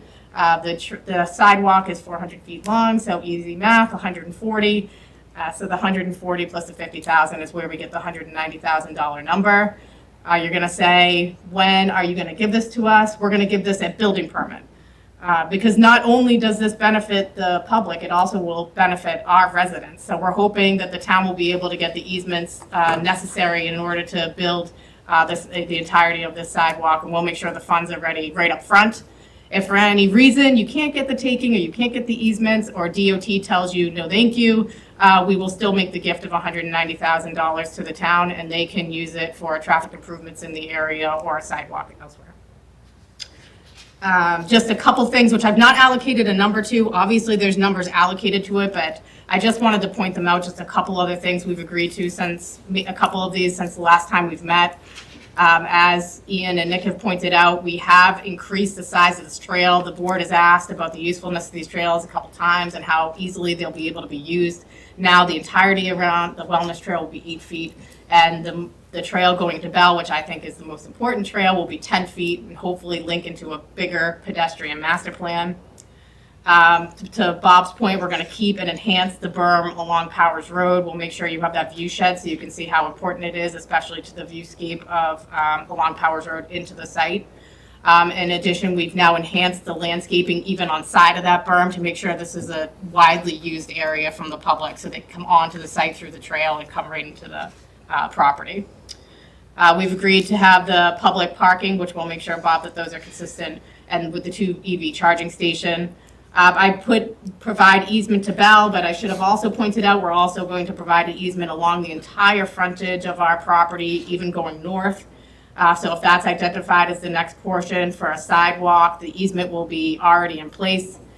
There's also a small portion, a little tiny easement that goes to the property heading towards Burgoyne. If Mr. Burgoyne ever wants to do some connectivity, or if later somebody else buys that property and wants to have connectivity into our site, the easement will already be in place so that we can access from our property to that property as well without having to get future easements. We're added the store amenity so that all of the residents can have a place to shop on site. And last but not least, I think this is important, and I think I've said it at every meeting, that this plan allows for 50% more open space on the site, and it's beautiful. And it's why I've had my consultants really spend a lot of time today talking about how many acres it is, what the usable space is, what the uses will be privately, and what the uses will be publicly, so you can see how great this open space is. I think I've talked enough, and we've given the board enough information this evening. I would be happy to discuss anything else, including the waivers or any of the conditions you have in your packet, and we're happy to answer any questions you may have. Great, thank you. So why don't we go back around, since traffic was the most recent thing. Do you have anything that you want to add, Sam? Sure. Once again, for the record, Sam Gregorio, the Senior Traffic Engineer at TEC, the consultant on behalf of the town. As Jeff had noted, a lot of we'll call the next round of comments, which are all based off the original round, so it's not like there's new items being added, are generally related to now how that condition of approval will, should be formatted only. And I said this, for instance, like we're talking about where exactly this sign's going to be and where it should face. It's not completely necessary that it's on the site plan right now, for instance. So as that comes in as that site plan later, and as things move, they're just going to move anyway. So. But we just want to make sure that that's provided only because there are a lot of what we'll call internal intersections, for instance, inside the site. So there's going to be stop signs. There's going to be markings. There's going to be things like that. And just to make sure it's clarified that what will be there in the future. But at the end of the day, it's not a large scale amount of the project. The signs and the markings. Similarly, Jeff had noted again things that were addressed in terms of other swept path analysis that we had asked for, the driveway relocation, what's across the street from it. So TC has a comment letter that has a lot of those items that are generally addressed. We did note that, and I haven't fully gone through and fully engrossed everything that was in the VA letter, only just because of time. But we obviously did outline again defining out what actually is the pedestrian accommodation on the site frontage to the site. A lot of that's put out there today through the presentation. So I think at this point, we do have in our letter a list of some of what we would be suggesting as conditions of approval that we need to go in. I believe Jeff's letter might add a couple more. Mm-hmm. So from there, unless there's any questions from the board and or public, I can stop for the moment. Any questions for our consultant? We'll go to the audience after we're done with this. So. Rich did, don't worry about it. Bill? Yeah, so I think the plan has come a long way from our perspective. The concerns that we had at the last meeting, and again with the most recent set, was about the outdoor amenity space and how that was being calculated. I still have a bit of a question of like exactly what's being counted in the current calculation and what's not. We had two areas of concern: the berm in the front, which is now a meadow and has a path through it, so I think it clearly counts as outdoor amenity space. And then some of the sidewalks between the parking areas and the buildings were being counted as outdoor amenity space.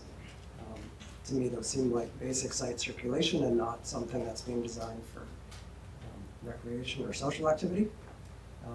So I'd love to see the diagram that shows exactly what's counted, but I think it's definitely an improvement. And the green banking of that parking space next to building 1 is a major improvement for the central open space. So very much a step in the right direction and provides them with a lot more usable outdoor amenity space. The second concern I've had is about the massing and the roof height variation. So the bylaw requires that the masses of the building are broken up into a maximum of 30-foot long chunks. and that each of those chunks has either a 2-foot projection or recession when it's attached to another mass next to it. The applicant basically was proposing that the balconies are articulation, which I agree, they are articulation, but I don't think they meet the actual sort of letter of the bylaw. So I think as Nick said, it's up to the board to basically say, do you want to provide a waiver, or do you want to insist on exactly what's in the bylaw? I think that they have shown in their renderings that there is variation in materials, there are small sort of reveals, and there are the balconies that add up to something that breaks the building down. I just, for the future projects, I think it would make sense to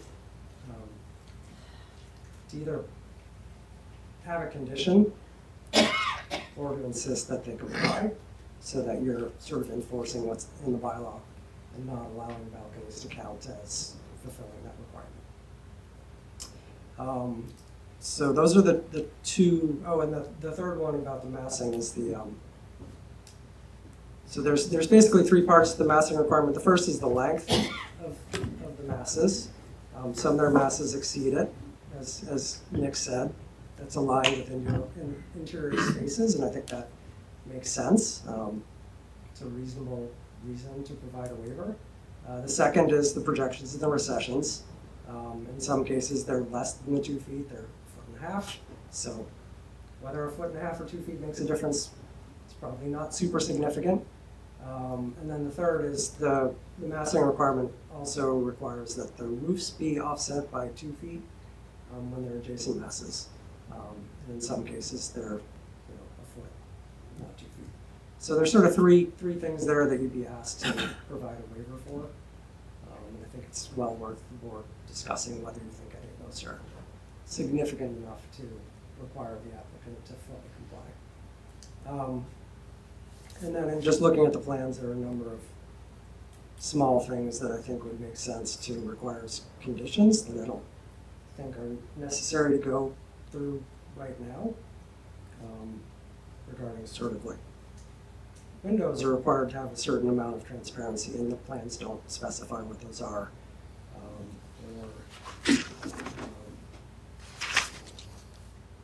Mechanical and utility equipment has to be screened, but they're not at the point where those are called out of the plans yet, so have a condition that requires it at the building permit stage, and those sorts of things. So overall, I think the plan has made progress, and there are just basically two significant topics left to be buttoned down. One, outdoor amenity space. Just want to see the diagram showing what's counted and what's not, and a question for the board about massing. Thank you. And Mr. Chair, we're happy to supplement to Dotson Flicker, make sure they have a breakdown of outdoor amenity space so they can be sure that we meet the calculation. Great. Yeah. Jean? For the record, Jean Christie, Principal Engineer with Time Bond, the town's civil engineering consultant. I only issued my latest round this morning, so I understand if nobody has even seen it yet.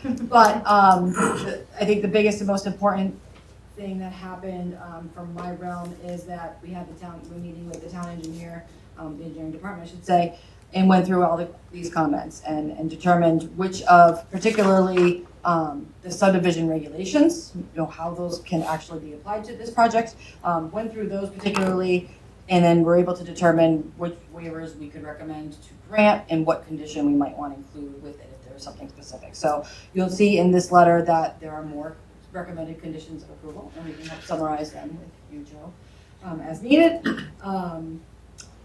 So I think in general, I'm pretty satisfied now. There's maybe a very small handful of kind of nitpicky stormwater things left, but I don't think, like Brian had mentioned, the plan for stormwater is not going to change. The plan will work. They're just little tiny things that we just want to double check. I don't think, and unless there was anything specific that the board wanted to talk about. I think it's a little premature for you guys anyway, the civil engineers, right? Excuse me? It's a little premature anyways at this point. Kind of, yeah. That's fine. But I think otherwise there's, very few things left for me. All right. What I'd like to do is discuss among the board, I mean, we do have the request for the special permit for the height. And I don't think we can let these folks go any further until, I don't want to vote on it, but to be sure that we're all on board with this and with the mitigation. And if we get past that, let's call out the waivers to see what we're comfortable with and what we want more information on. So at least they can come back and answer those questions. Sound reasonable? All right, so let's start. Bob, your thoughts on the overall request for the special permit on the height? As I said, I think we're trading off the view shed from Powers Road versus the height, and I'm fine for that. But it comes with it that you have sufficient screening at Powers Road. And that's why I asked, I think, to have that demonstrated through another drawing, because right now, deep in the heart of this development from the clubhouse, this is what you're seeing. And this is exactly what I think the abutters don't want to see. So, And just to play a little devil's advocate, if we took the top rows of windows off, to me, in my eye, it doesn't make much of a difference. no, but remember, you take that off and you put all those buildings that much closer to Powers Road. So that was the positive trade-off. And we saw that through the balloon test, just how bad it looked in terms of the proximity of the four-story building structure up adjacent to Powers Road. Oh, I agree. So I'm good with that. I think Dylan just made a point that, along with the height is the articulation of the height. So I guess I'm somewhat comfortable with seeing the articulation that they put on the front faces, and I'm comfortable with a waiver if we had to do it that way, that we counted the balconies as part of that articulation. But Dylan made a good point that I just heard about we're not articulating the heights of the buildings, and that concept has been sacrificed. So we have to think about that with respect to the variation in height as well. Again, I know the neighbors are concerned about the height of 5 stories versus 4, but I really believe that the 5 stories being set further back is much better. And I think we have to just demonstrate that through some visuals to show that. Tony? I agree with everything that Bob has said. I think overall the project is a better project with a 5-story because of the setback from Powers Road, because of the open space. I would really, really like to see some things on the berm, as Bob would be, so that we get a feeling what that berm is going to really look like. And provide. And provide, right. And I am a little concerned about the articulation, and I think we do need to see real elevations before we can make a. Well, we can talk about the articulation of the waiver, we talk about waivers. But Okay. Base level. But base level, the 5 stories, I'm fine. Dylan? I think the applicant has done, everything that has been asked of them by this board as far as, giving accommodations back to grant the waiver for the five stories. And I agree with the comments that Jim just made. I think it's a better plan that 5 stories laid out the way that it is than that 4 stories and closer proximity to Powers Road. So I'm good. Darren? Yeah, I like the footprint with the 5-story versus the 4. And, I agree. I agree as well. Does anybody in the audience want to comment on this discussion at this point?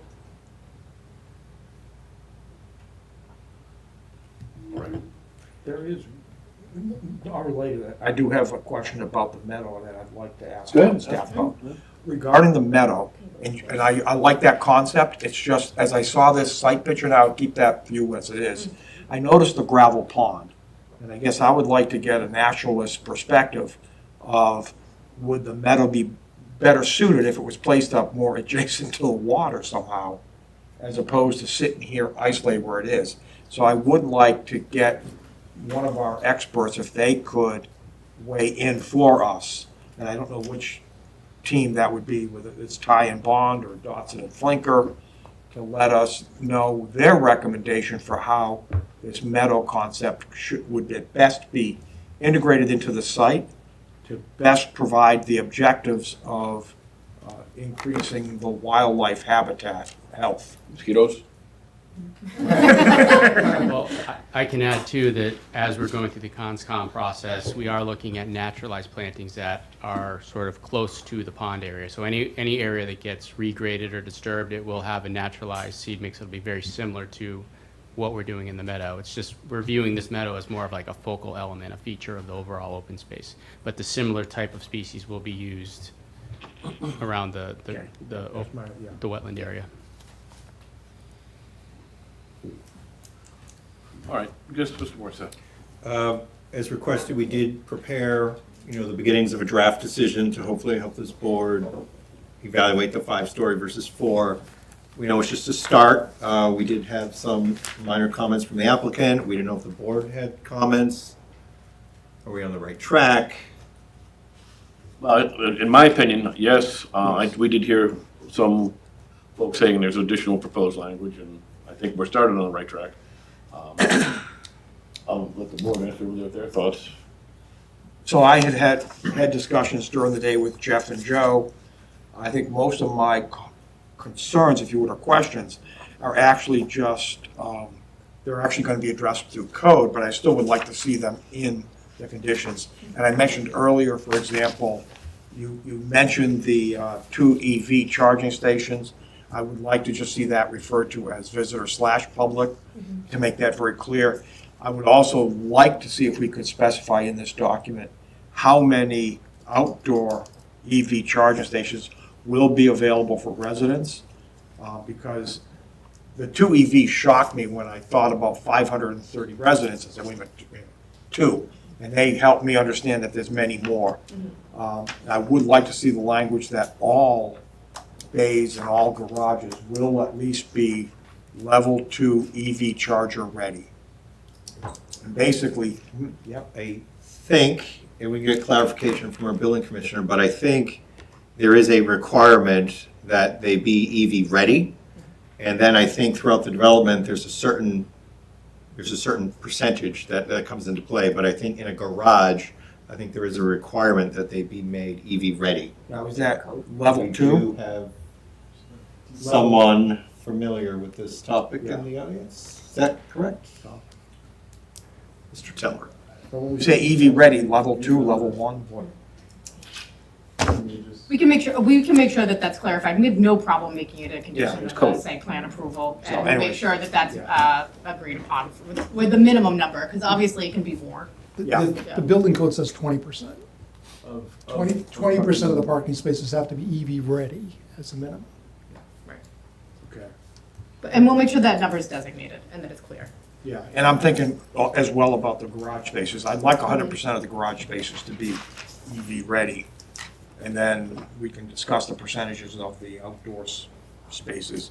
And I'm thinking that for the garage spaces, the tenant would provide, possibly their own specialized equipment for their garage spot, which would obviously be dedicated to that one resident. Minor thing was just using the term convenience market consistently. We had a mix of market versus convenience market. I like the convenience market term.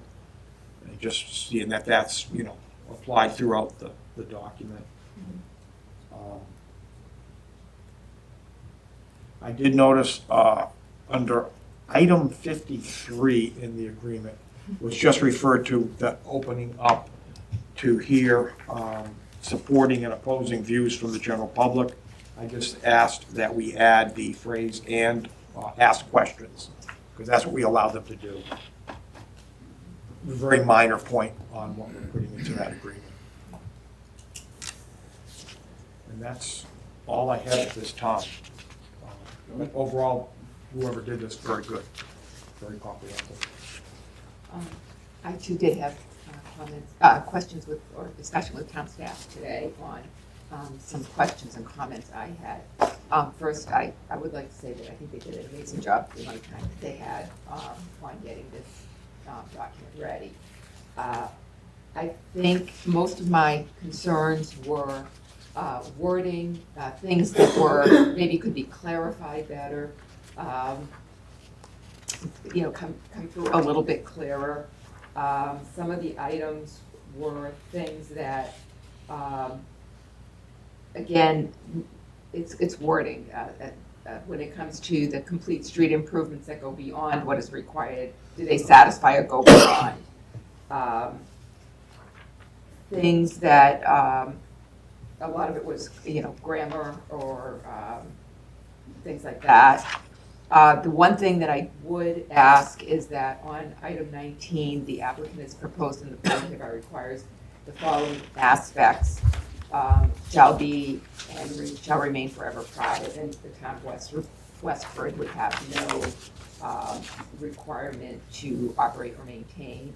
I did ask that the sewerage, the pump station, the sewage system would be added there, and question more for, as far as National Grid, where the cutoff is for National Grid to, is it, where is the meter, what do they maintain versus what the applicant The point of maintains. demarcation. Right, right, exactly, but I think that needs to be specified in here. And then just a little one that needs to be, I think has to be fleshed out is as-built plans. I had an interesting conversation with the town on as-built plans and when they're actually submitted. If it's phased, how do you submit as-built if you're building two buildings, occupying two buildings? Well, you can't really provide as-built for the whole subdivision, et cetera, et cetera. But again, overall, I think it's in great shape, and I think it's moving forward. It's good structure. Just quickly on just two endpoints.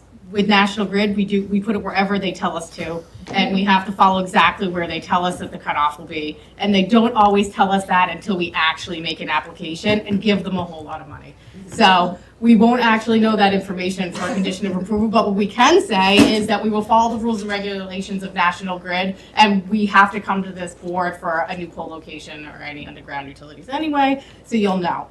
And the as-built is something that is in the Time Bond letter. I know that you may not have had an opportunity to go through that, but engineering staff and Time Bond also wanted to go through to make sure that we were going to prepare those, and I think they've come up with a plan, and we can make sure that that's clear in our decision. Thank you. Yeah. I was generally satisfied with the Darren? Yeah, I think it was comprehensive. The only question I had was, just to build on Dylan's comments about the kind of design of the buildings. I think it doesn't quite meet the letter of the law, but I think the intent there is to break up that massing and scaling. If there's a way to, I think especially on the height piece, because I think the balconies do break it up a little bit. But the height piece would be nice to see the delineation because, this is the first project under MBTA, so set a good precedent there. Okay, great. My only thought, and I don't know if it's relevant for this decision, is that if this is going to be phased, I would want at least one of the clubhouses to be done when 50% of the, or something along those lines, right? I don't want the clubhouses to be the last things that they build there. The shed for the kids and the buses, and again, I don't know if it's right for this decision or something down the road, but. Yeah, I think you're right. I think that actually is more for site plan. Site plan review, okay. And we've had various conversations. We do want to make sure, right now the applicant intends to conduct everything in a single phase, but you never know what could happen, and we just want to make sure if something unexpected happens, that, we just have something in place that says, hey, maybe you can only build 3 of the buildings now. What does that mean? How much time goes by before we say, this is the snapshot in time for a while? And it's just so that we don't have to ask these questions later. We just have it built in, and maybe it's something as simple as come back to the board for a public meeting to have a discussion if there's a gap or a stalling period, in the development. So.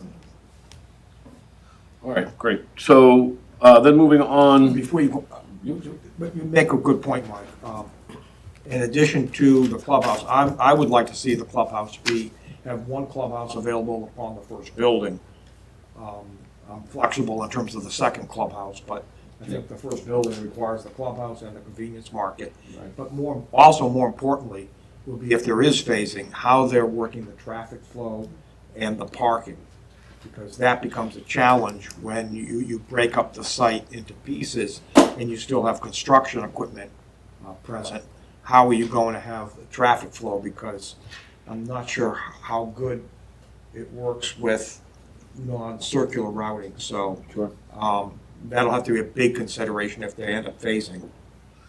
Yep, so I think that's something to keep in mind when we're down in that direction. And Mr. Chair, we will agree to the standard condition of approval about the pre-construction meeting. That way, we will have those plans, we'll understand when the police detail will be, we'll understand where we're gonna start construction, where the fire trucks turn around if there's an emergency on site at a certain phase. So we would agree to the standard condition of approval regarding the pre-construction meeting so that we can make sure those are all vetted. How does the water get there? How do the vehicles get there? When are the delivery trucks coming? So we're happy to do that. So I think the next thing we should talk about is whether we believe that the balconies are articulating as the sense of our bylaw, or would that be a waiver that they're going to need to seek? Well, it seems to me with our expert that would be something that would require a waiver. Not saying yes or no to the waiver, but I'm thinking that it would need a waiver. Yeah, I would agree with You that. agree with that?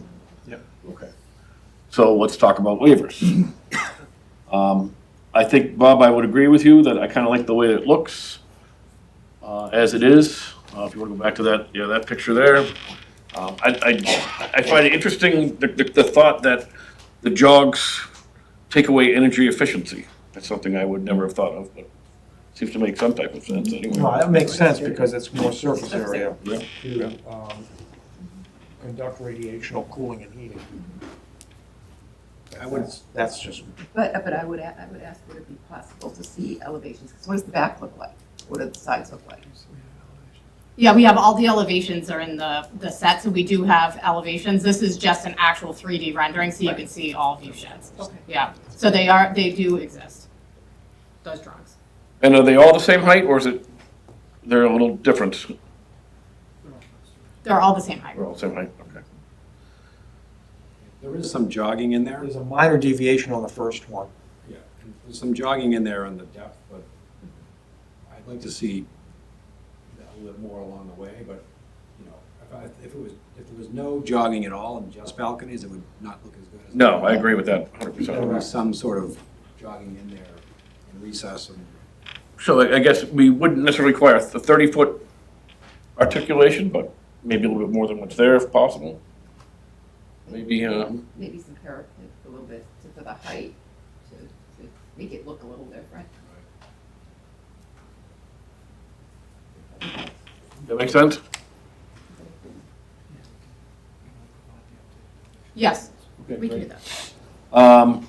They're looking for a waiver for the block face and perimeter. And just to be clear, on the block faces are measured off the street. So when you saw our first waiver, the waiver was very big.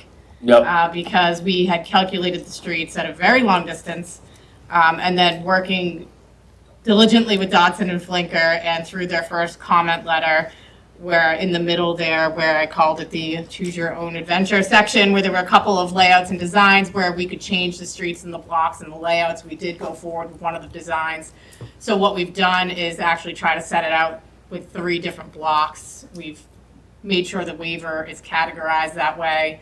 And then really the intention in the length of the blocks is to allow for the open space and this to continue without a break and allowing for more streets and ways through the development and obviously increase pavement. So we did make sure that we clarified that. It is a reduction from our original request. And if you want more detail on that, I'll have to get Nick up there because that's the extent of my streets and blocks, and I know you have your consultant here as well that can discuss that. Well, let's go back to the board. In my mind, I think that, we're willing to give some waivers, at least I am, based upon the open space and the way it's laid out, and if that's additional waiver because of that, I personally am okay with it. Bob, what are your thoughts? I'm fine with that. Joni? I'm fine. Dylan? Yeah, I'm fine with There? All right, a lot of subdivision waivers, waiver request project not constructing a street. Project proposes to have a slope of 1%, less than the 1.5% requirement. Mr. Chair, if you don't want to run through them, if you want to run through them, you may want to pull up the tie and bond letter that was submitted today, because it goes through each of these and then says what engineering staff and what tie and bond found was satisfactory. So I don't know, Joe, if you want to pull that up, just so that you can run, that's the easiest way, probably run through it. Sorry, Mr. Chair, I just, No, absolutely. It's only 118 pages. I maybe make Ms. Christie have to read each one out loud. It's smaller than our last packet. Oh, There we go, yeah. I think the subdivision one started number 2. Yeah, this is the bike. Yeah. There we go. Thank you, Joe. You want to go through these? Yeah, I'm happy to.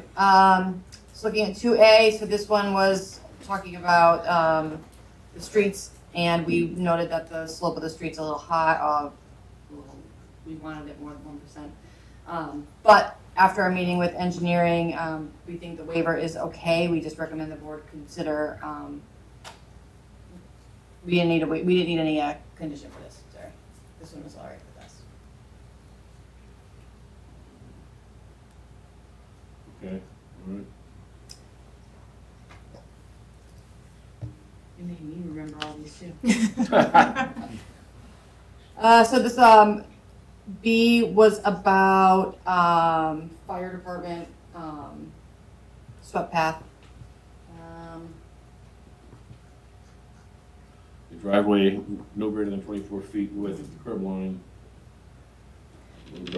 And I think this one actually might be resolved based on a conversation about adjusting that driveway. Yes, and we've reduced the berm in the middle of that access way on the southerly portion, and we've met with the fire chief specifically about this, and the new assistant chief and the safety officer, and they had no concerns with the swept path analysis, and you have that in your packet.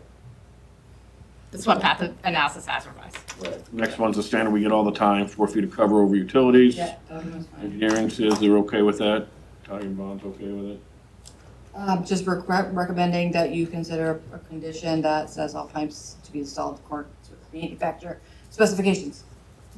If you want. All right, so let's hold up. Does the board have any questions or comments as we go through these? I do have one question. Sure. So we have a disconnect, I think, between McMod and subdivision. Right. Where, we do have a street here, so I have an issue saying that there is no street.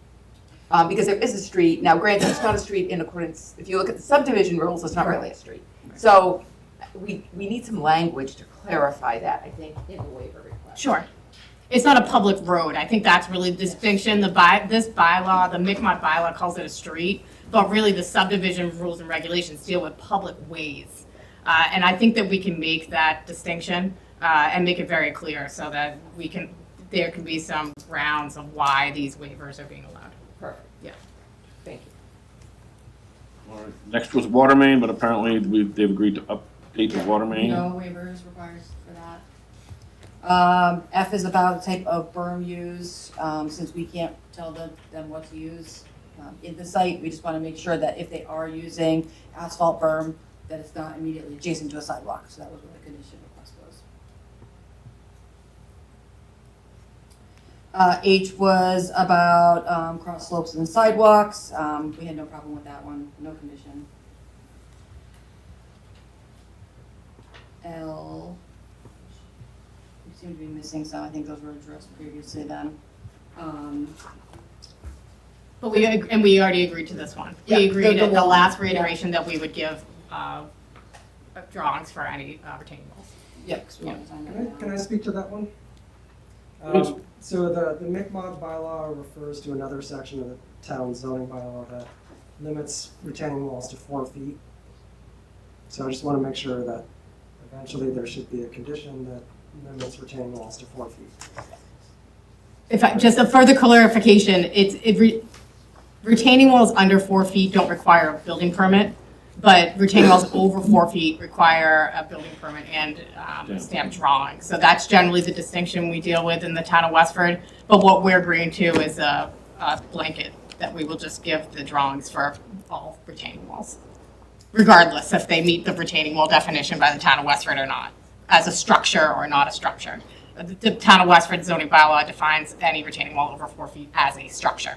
So then you have to meet all setbacks or come to the zoning board, not this board, but the zoning board of appeals for relief, if you choose not to follow it. So that's, I think, the distinction, and we can make sure we get that determination from the building commissioner and flesh this out a bit if we need to. Are there currently any retaining walls over 4 feet in the plan?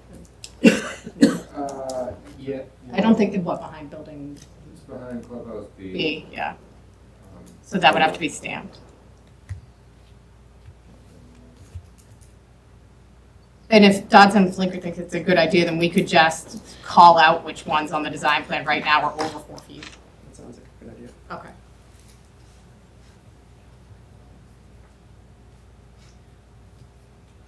Moving on to M was about using the town's standard details, since this isn't a town-owned project. We're fine using applicant's details, so that waiver's okay with us. O starts to talk about third-party inspections. So this one was probably the bigger topic of our discussion with engineering staff. On a road that the town would own, that we want the town to inspect it. We don't inspect on behalf of the town. But because this is a applicant, not the town, we're fine with the applicant providing that testing as long as, in inspections, as long as we're getting the reporting. So we just want to make sure we're getting the compaction we need, things like that. So that one did have a condition. P was kind of similar about pavement placement. No, we're not going to be out there. We just want to make sure that when they do put pavement down, it is right temperature, right conditions. We don't want to do it in the rain when it's freezing, like stuff like that. So we want the pavement to stick around. So there's a condition associated with that one as well, but the waiver would be okay. R goes back to 2C. Which? They'll cover over the pipes. Yep. Yeah. Cover over pipes. S is kind of related to the same thing about, following manufacturer specifications for installation and things like that. You could probably create that all into one big condition, pipe installation.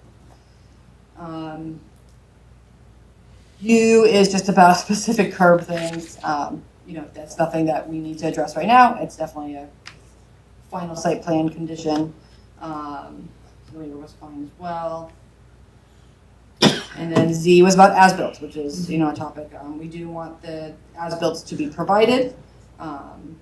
And that information was, specific from the engineering department, and they have their specific condition for that, so we can include that one. So that was for those subdivision waivers. Yep. Mr. Chair, I would suggest we list the waivers and then also attach the tie and bond letter as an exhibit to any of the decisions where it's referenced. That's why it's very clear what engineering staff and tie and bond have suggested as for conditions of approval, and try to scoop all the conditions of approval in. Yep, that makes sense to me. Can we go back up to the top, Mr. Chair, because there's two other waivers at the top. One was for bikes. That's one of the other MICMOD waivers. And so I had done math here, which is terrible because I have experts behind me that do better math. So you can see that Ms. Christie has corrected my math. I think that I had a much higher number. She notes that the number, what would be required here would be 398 bicycles for this project of 530 units. In our experience, that's quite excessive. So what we've asked is to go down to 103 spaces for bicycles. 1/3 of those have to be covered in conformance with your bylaw. We certainly have plenty of space on site to put on some more racks and some more covered areas should bikes be needed in the future. And just as a general rule of thumb, I will tell you that across their portfolio, they generally require for every unit 0.2 parking spaces, which for this project would be about a little over 100 bikes. But also in their portfolio, only 16% of the bike space is used. which I found interesting. So people aren't really using these bike spaces. They're not using the racks. We did reach out to Bell West to find out, because they have really like 4 sheds where they keep indoor bikes. They have 4 sheds that are supposed to contain 18 bikes, but they said they do have bikes, but mostly it's just some junk in there as well. If you ask them, they would say that it's 75% of capacity for bikes, and their ratio is about 0.3. So we're somewhere in the middle right here, so we think 133 is sufficient. This is one of the 4 McMod waivers that the board will have to act on. I will say again that should we need to build more in the future, we're talking racks and some small bike coverings, and so I don't think that would be an issue at all. I think talk about the lighting as well. The Yes. Can I add one thing? Or Sure. 2 things. One, actually, in relation to that last comment about the bikes, and just someone who used to live in one of these types of developments for a long time, a lot of people were going to park their bikes on site. They keep them in their apartment. They Right. keep with them. So then that's generally the thought of why they're only seeing so many parks. But Right. another item that was further down, you don't have to scroll to it, please don't, is related to one of the waivers at the end was noting the sidewalk compliance to a town standard for sidewalk along Powers Road. Mhm. And just to note that it's DOT's roadway. They're going to have a standard, and Right. it's their standard, or no one's building it. Yeah, exactly. So, Yeah. just to put it out there. Right. They have a driveway opening standard too, that has a little more leeway. For instance, if the fire department says, we're fine, DOT's gonna be fine Right. on a lot of that. So that's really their actually biggest concern, is fire was okay. So the one about the B was about light pole height. We found reviewing the landscape lighting plan that the lighting design is limiting spill off-site with the poles proposed at 20 feet. So we thought that request, the waiver request to be reasonable.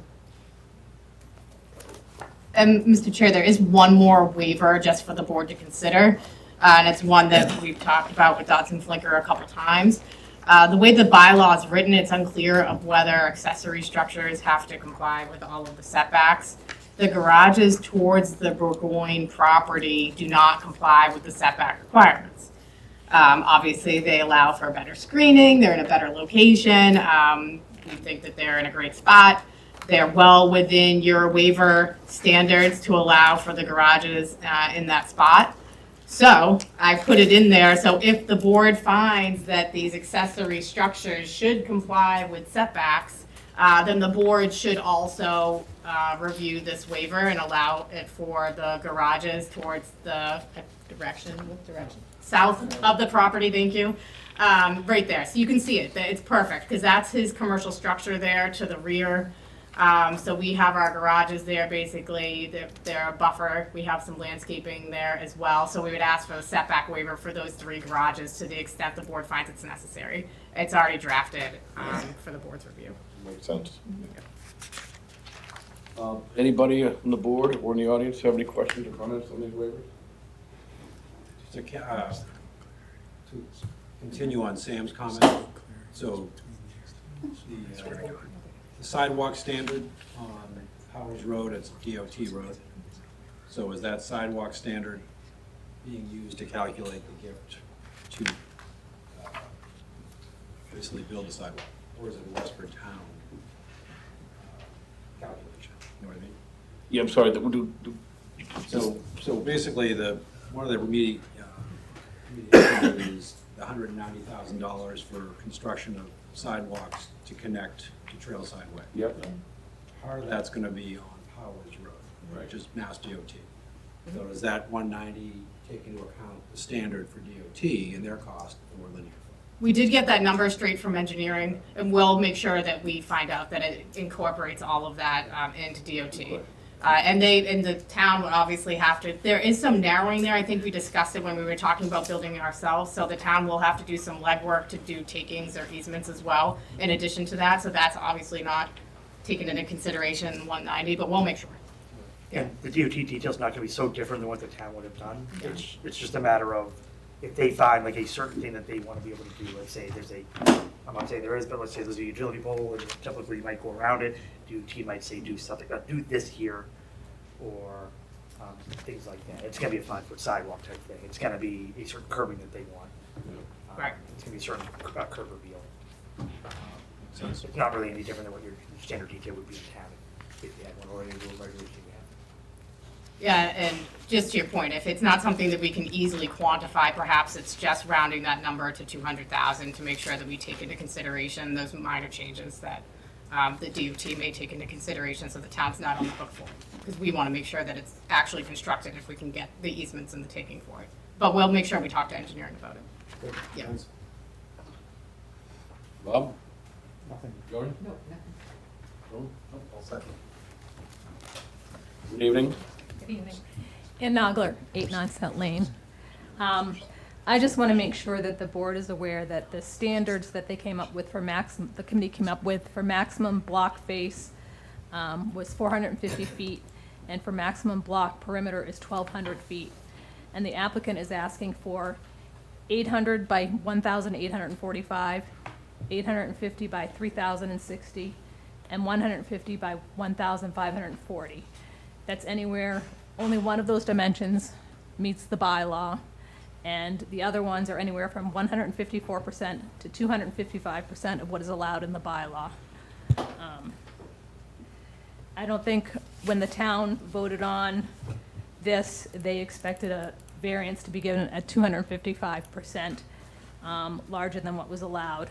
And I doubt it was the intention of the committee, nor what the town intended when it passed the bylaw. And I still say if it does not fit, you should not permit. These are massive buildings. And if they didn't get this, there was a Dodson and Finkler report that said in order to comply with that, they would probably have to reduce the density of the footprint of the buildings and the required parking. I'm not sure why we're giving variances. I know they have the right to build the 530, but they need an awful lot of variances, and at 255%, I find that's a bit overboard. That's all. Thank you. Thank you.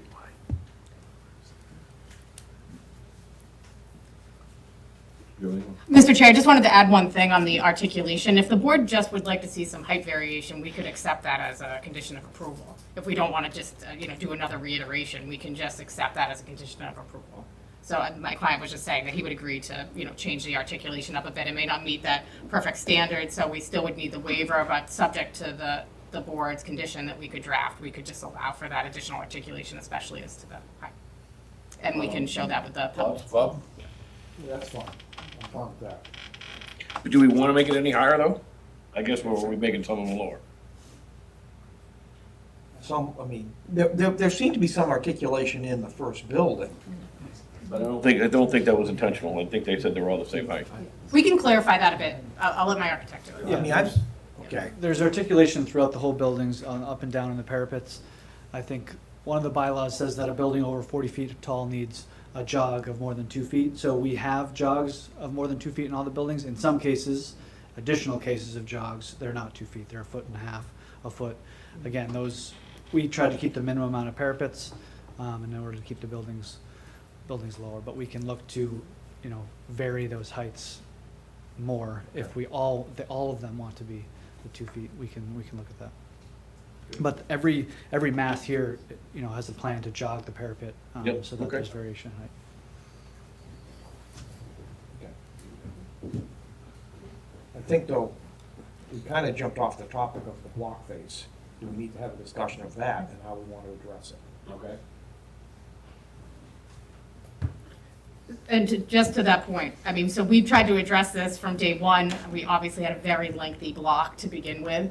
So we've redesigned and made sure that we have lengthened this block amount, but also tried to keep that center open space. I call it the quad area, but I don't think anybody else does. But that central open green in the middle of the building really drives some of our block length and design here. And I'll let Nick speak to that a bit. Yeah, I think within the block definition, it's really about the street. So our block 2, we've called it, which is building 5, building 4, and clubhouse B. right, one way to calculate that would be to break that up into 3 separate blocks that all would be small enough and meet it, and have Clubhouse B as a block, Clubhouse, or Building 4 and Building 5 as a block. We, based on our discussions with Dodson, and so that we weren't adding more streets and more pavement, we've incorporated that all into one larger block. Same with Block 1, which is Clubhouse A, Building 2, and Building 1. So again, we still have porosity in these blocks. So the 850 is all the way from Building 3 all the way out to the front of the site. Again, we didn't want to be disingenuous with trying to make these sound smaller than they are. Again, the street goes from front to back there, but there's pull-offs for parking, there's pull-offs for pedestrian. So within those blocks, we tried to break them down as much as we can, rather than just pulling the buildings all along the street, which we, again, could do for that 450 feet. So we tried to take the most conservative approach and show you the biggest number based on what your bylaw allows for. We could chop it up and try to make this number smaller, but it doesn't change the layout and design, so it doesn't serve any purpose. So the number is the most conservative. Can I speak to this? Please. So I think that this site is very difficult to draw blocks on because of the wetlands on the north and the south. So they've shown you a plan a couple of meetings back that complied with the bylaw more, that was broken up into blocks. And in order to do that, they have to push the development more towards Powers Road, which you guys have expressed a clear preference that they not do. So I guess I would say that the design is the design. We've worked with them a lot to try to get as much of a street through the center as possible. And beyond that, it's, do you ask for a waiver for block length, or do you divide the blocks up shorter and then ask for waivers on streets and parking locations? So having a long block was the simplest way to have one waiver as opposed to a number of waivers. And really it's just trying to fit the definitions that are in the bylaw with what they're showing on the plan, and make it all work for the best outcome for the future development. Thank you. Thoughts? I mean, I'm okay with that waiver. I mean, again, I think to make this project work, it's the height in the blocks. My thought. And I think that, I agree that this is really the only way to do it with this difficult site, and to get what the state has required, which is 15 units per acre. It is, kind of is what it is.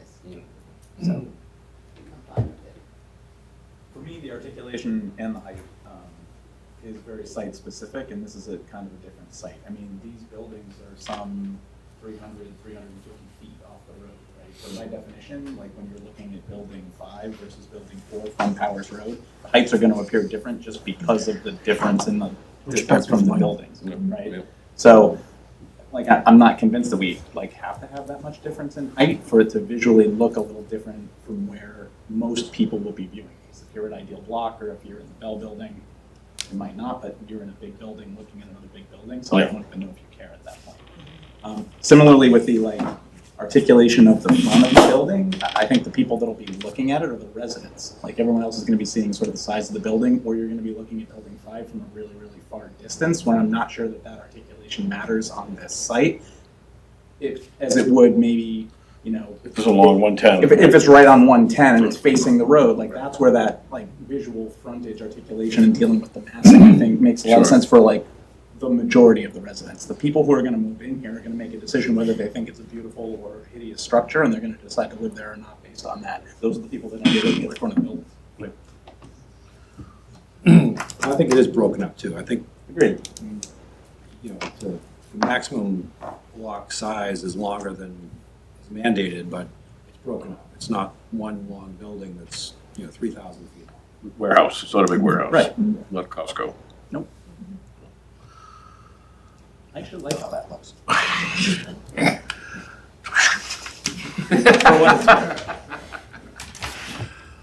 Any other comment from the audience? Mr. Morissette?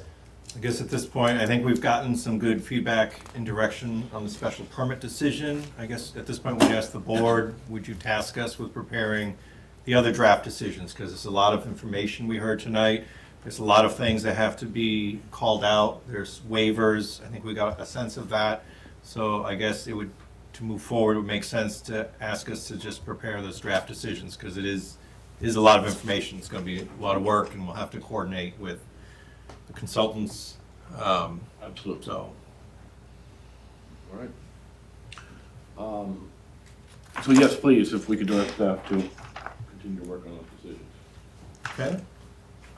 What meeting would the board like to bring this back at? Attorney Robbins? Mr. Chair, would love to come to the special meeting, especially if we need some direction from the board on drafting these conditions, if there's questions at the board. I mean, it's 2 weeks away. We may not have a full board, though. If we, I'm not going to be here. so we'll have 4, so we'd only lose 1 member, so you could Mullins back in for the 6th for us to have final decisions. I'm just concerned about jumping it if we have It's only a changes week difference. or conditions, just to give some directions on the decisions. If the staff has some questions that we need to answer in a public meeting, it just might be helpful for us or for the consultants to have any questions at that meeting and then come back on the 6th for final decisions. I mean, I've looked to Jeff about timing here because I know I'm pushing it on you. I guess we won't know until we're into it, but I do think, there's going to be a lot of, it's going to be waivers and conditions. Right. And I certainly anticipate we're going to come across some, I don't know. Yeah. We might need some input, certainly from consultants, certainly from the board. So I guess I defer to the board. Well, I'll defer to you. Do you want to? I guess worst case scenario, if we weren't anywhere close, we could always just request. Yeah, exactly. If there's no questions, we can always just continue the meeting. We'll make sure that the public has plenty of notice. What we would do is, if we get to the point where we don't think we can have a productive conversation on the 29th. Yeah, I don't hate to have all consultants come in. Exactly. Right. We would note that on the agenda when it gets published. So. And then just continue it to the I'd be satisfied with that. So I guess try for the 29th. Right. And then if we can't get there, we'll go to the 6th. Right. Assuming Darren will agree to Mullins in. Okay. Then yes, Mr. Chair, I'd be satisfied with that. All right, so motion to continue PV 2505 37 Powers Road to our special meeting on the 29th of September in this room at 7 o'clock. So moved. Second. All in favor, say aye. Aye. Thank you very much.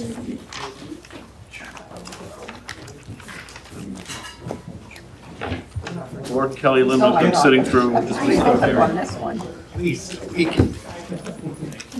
She got the ultimate penalty. She has. Thank you very much. We're all good, thank you. We've got a couple more things, folks, so if you could make room for Kelly.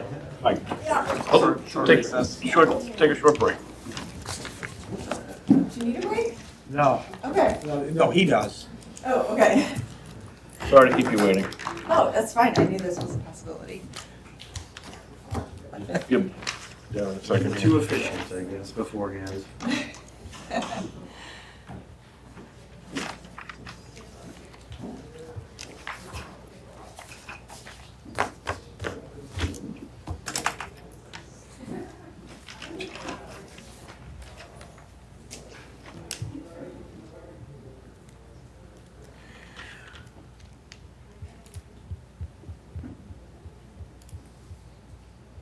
So no more technical assistance, is that what this means?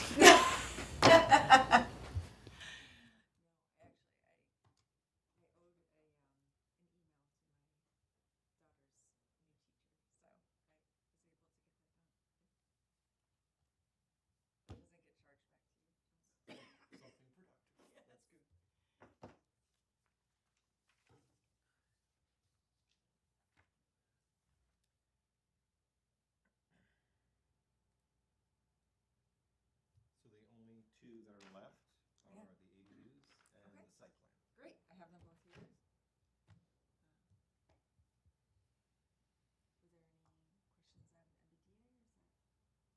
Nope.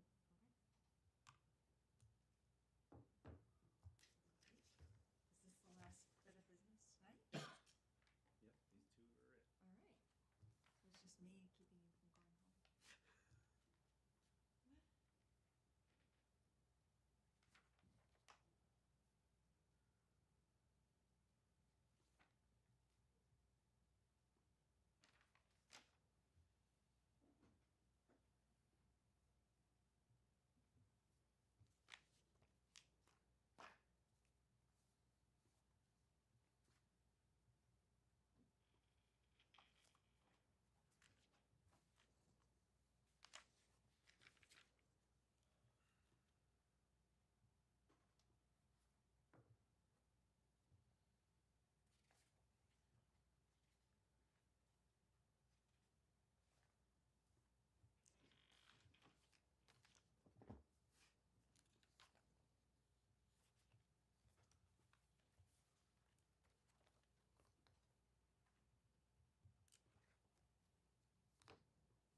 Once again, thank you, Kelly, for coming. Thank you for waiting. No problem.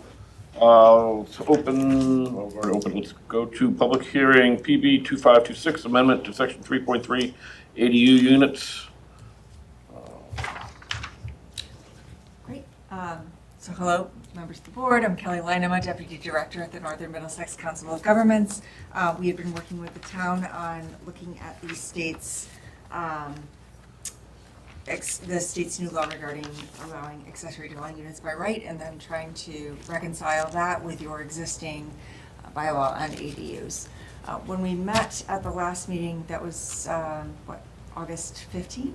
August 18th, something like that? Yeah, August 18th. Yeah, thank you. On August 18th, there was a question regarding this issue of local ADUs, particularly a discussion about whether or not somebody might try to maybe kind of skirt the system and pursue one type of ADU instead of another one. And so I did speak with your land use department staff, and we do have a recommendation for amending 3.3.2I.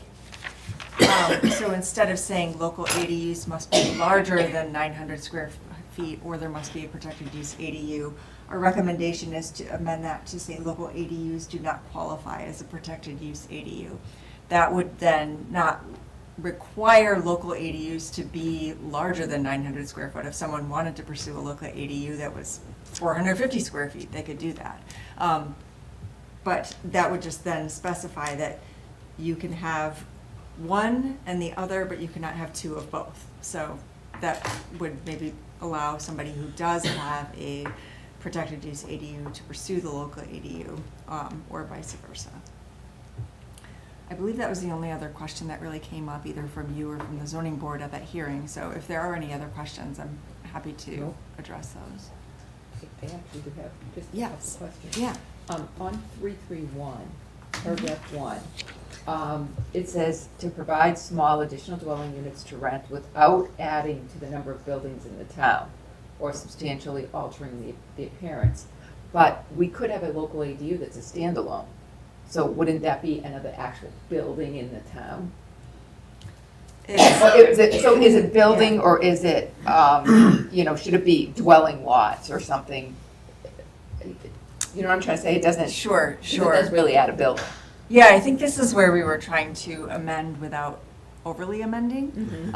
And I think this may be, right, because your previous bylaw required ADUs to be attached, correct? Or no? They Well- could be detached. So I Before it think- used to require an age limit on the detached structure, Okay. then that was removed as part of the amendments in 2022. So this is existing language here. So I think we get into the existential question of what is a building versus what is an accessory structure. This isn't, I mean, these are sort of subservient to the principal structure, in which case you could say that you're not technically adding to the number of buildings, you're adding an accessory structure to an existing building. Good. Okay, good answer, yeah. I mean, like, could be It's, build a shed, it's not. yeah, Okay, yeah, got it, yeah. got it. Can I ask one question on 332 also? Your table of parking requirements, it refers to appendix, when you go to the appendix D, it's limiting one parking space per ADU. I think it's great that it's a minimum, but why would it be limited? Like, it can't be more than one parking space per ADU. We can't require that you need to provide more than one. No, I understand you can't require we provide more than one, but why are we saying you can only provide one? You're limiting that there can only be one, as opposed to At least one. at least one. So, you know what I mean? Like, say you have an elderly couple and they still both drive, you have two cars, shouldn't they? So that could provide two. This is with the clause that it's for those that already have a protected use accessory dwelling unit, and I think the intent there is to prevent there from being too many cars in a given driveway. But I would leave that up to your discretion. You don't necessarily need to limit it. The other thing we have is we don't permit on-street overnight parking during the winter. Okay. So this becomes almost mandated if we're going to, as Joni pointed out, Sure. support an elderly couple with 2 cars. Okay. So would you prefer that, I mean, we could amend that to say for single-family dwelling units with protected use accessory dwelling units, at least one At least additional. one. At least one. Yeah, okay, Yeah. yeah, Okay, thank you. that's easy. Okay, Anything else, Aaron? That's it, thank you. Dylan? No, I'm good, thank you. Aaron? No questions? Great, I'm good with this as well. Unless there's anybody in the audience, thoughts, questions, comments, we'll continue this to our meeting on the 29th. Yep. Here at 7 o'clock with ZBA. Is there a motion? So moved. Second. All those in favor say aye. Aye. And then we're moving on to PB 2523, site plan review. all right. So since the hearing in August, we have proposed a few minor amendments to what was provided to you. I can run through those briefly. The first is just some general confusion between the triggers for administrative, minor, and major site plan review. There was a question regarding the site plan disturbance. I think we had been looking at the differences between your stormwater, your chapter 147, your stormwater bylaw, and then the difference between that and overall site disturbance. Our recommendation is to strike what had previously been 1F, 2F, 3E, because those would potentially, I think those are already covered by some of those other thresholds, and would probably be more confusing to leave them in than to, and instead just cut them out. The second set of amendments is regarding exemptions to provide some more clarity. I know there is a potential for, if someone has a protected use ADU and a local ADU and a principal structure, that would potentially, by your definitions in your bylaw, be qualified as a multifamily structure.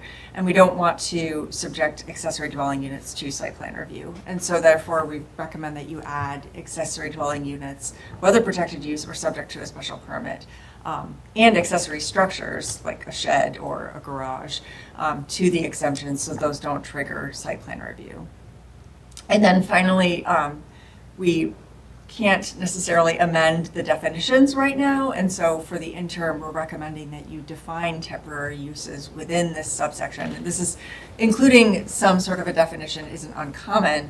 It's probably not a best practice, but for now, it's a way of resolving the issue between how do you actually define temporary uses. We looked at a number of other zoning bylaws and recommend that you limit that to 90 days. That would basically mean that, you know, a seasonal, like a Spirit Halloween or a holiday pop-up shop, those are typically limited to 90 days. They're not usually open for more than that. Anything that would need to be open for more than 90 days would then be, you know, would have to get approval through a separate process with the town.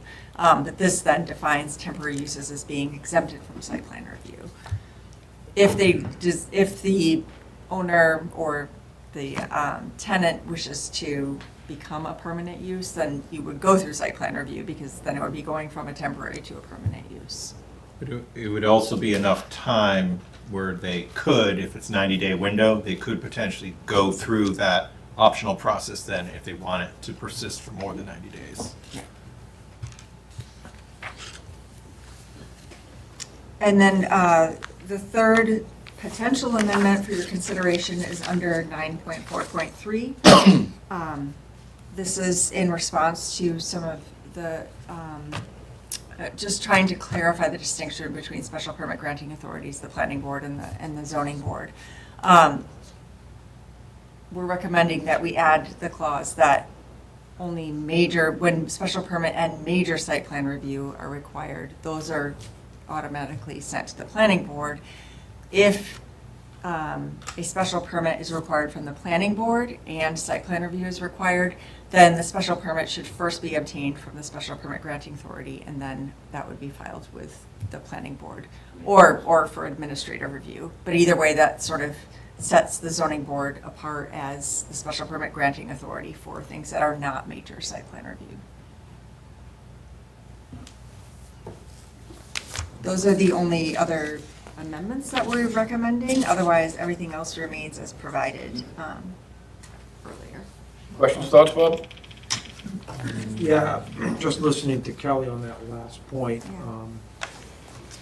I do have one concern. I don't understand quite how the planning board could submit comments and recommendations to the ZBA if they haven't actually received a plan. I'm seeing a paradox there. So I'm trying to understand what the thought process was so we can resolve that. See, I think you're limiting the second sentence, the planning board cannot accept or act upon a site plan, depends upon zoning relief. And then we have the planning board submitting comments and recommendations to the ZBA. Oh, under variances. And I also want to understand prior to which public hearing. We're going to have, in this case here, we have a ZBA public hearing and we have a planning board public hearing. So I think that last sentence is confusing. Yeah, I thought you were going to go to the prior number because I actually have sorry, Kelly, a question on, like, say someone has to go even to the planning board for a special permit. We want them to go concurrently, ideally. It might be one thing for the use, but it seems like if you're going to the planning board for a special permit for a major commercial project, why wouldn't they go concurrently? As opposed to say site plan, sequentially. right? So Sure. I just want to make sure that this section doesn't create an extra step. And then what you just. Yeah, I mean. Yeah. I think this may be a problem where we're being too specific in the zoning, and your rules and regulations should probably articulate the process more clearly. Yeah, I think we can, I'm kind of glad that we have this extra chance for the 29th, so I think we can take care of this. Yeah. So I appreciate the comment, but I think we've got to tweak this process a little bit. That's fine, and I'm happy to work with staff to refine this. Yeah, think about it. Yeah. Joni? No, I think it's good. Joni? I'm good, thank you. All right. Well, it's a good discussion. No, excellent. Curious to see the outcome. Yeah, we'll wait to see what, So am I. Any other comments from the audience? Can I get a motion to, where are we, number 4? PB 2523, tiered site plan review, motion to continue this to our special meeting on the 29th of September here at 7 o'clock. So moved. Second. All those in favor say aye. Aye. Thank you again, Kelly, for coming out. Yeah, you're welcome. Thank you. Good to see you all again. You too. I don't recall any correspondence in the package. Yes, sir. Unless there's anything else, can I get a motion to adjourn? So moved. Second. All those in favor say aye. All right.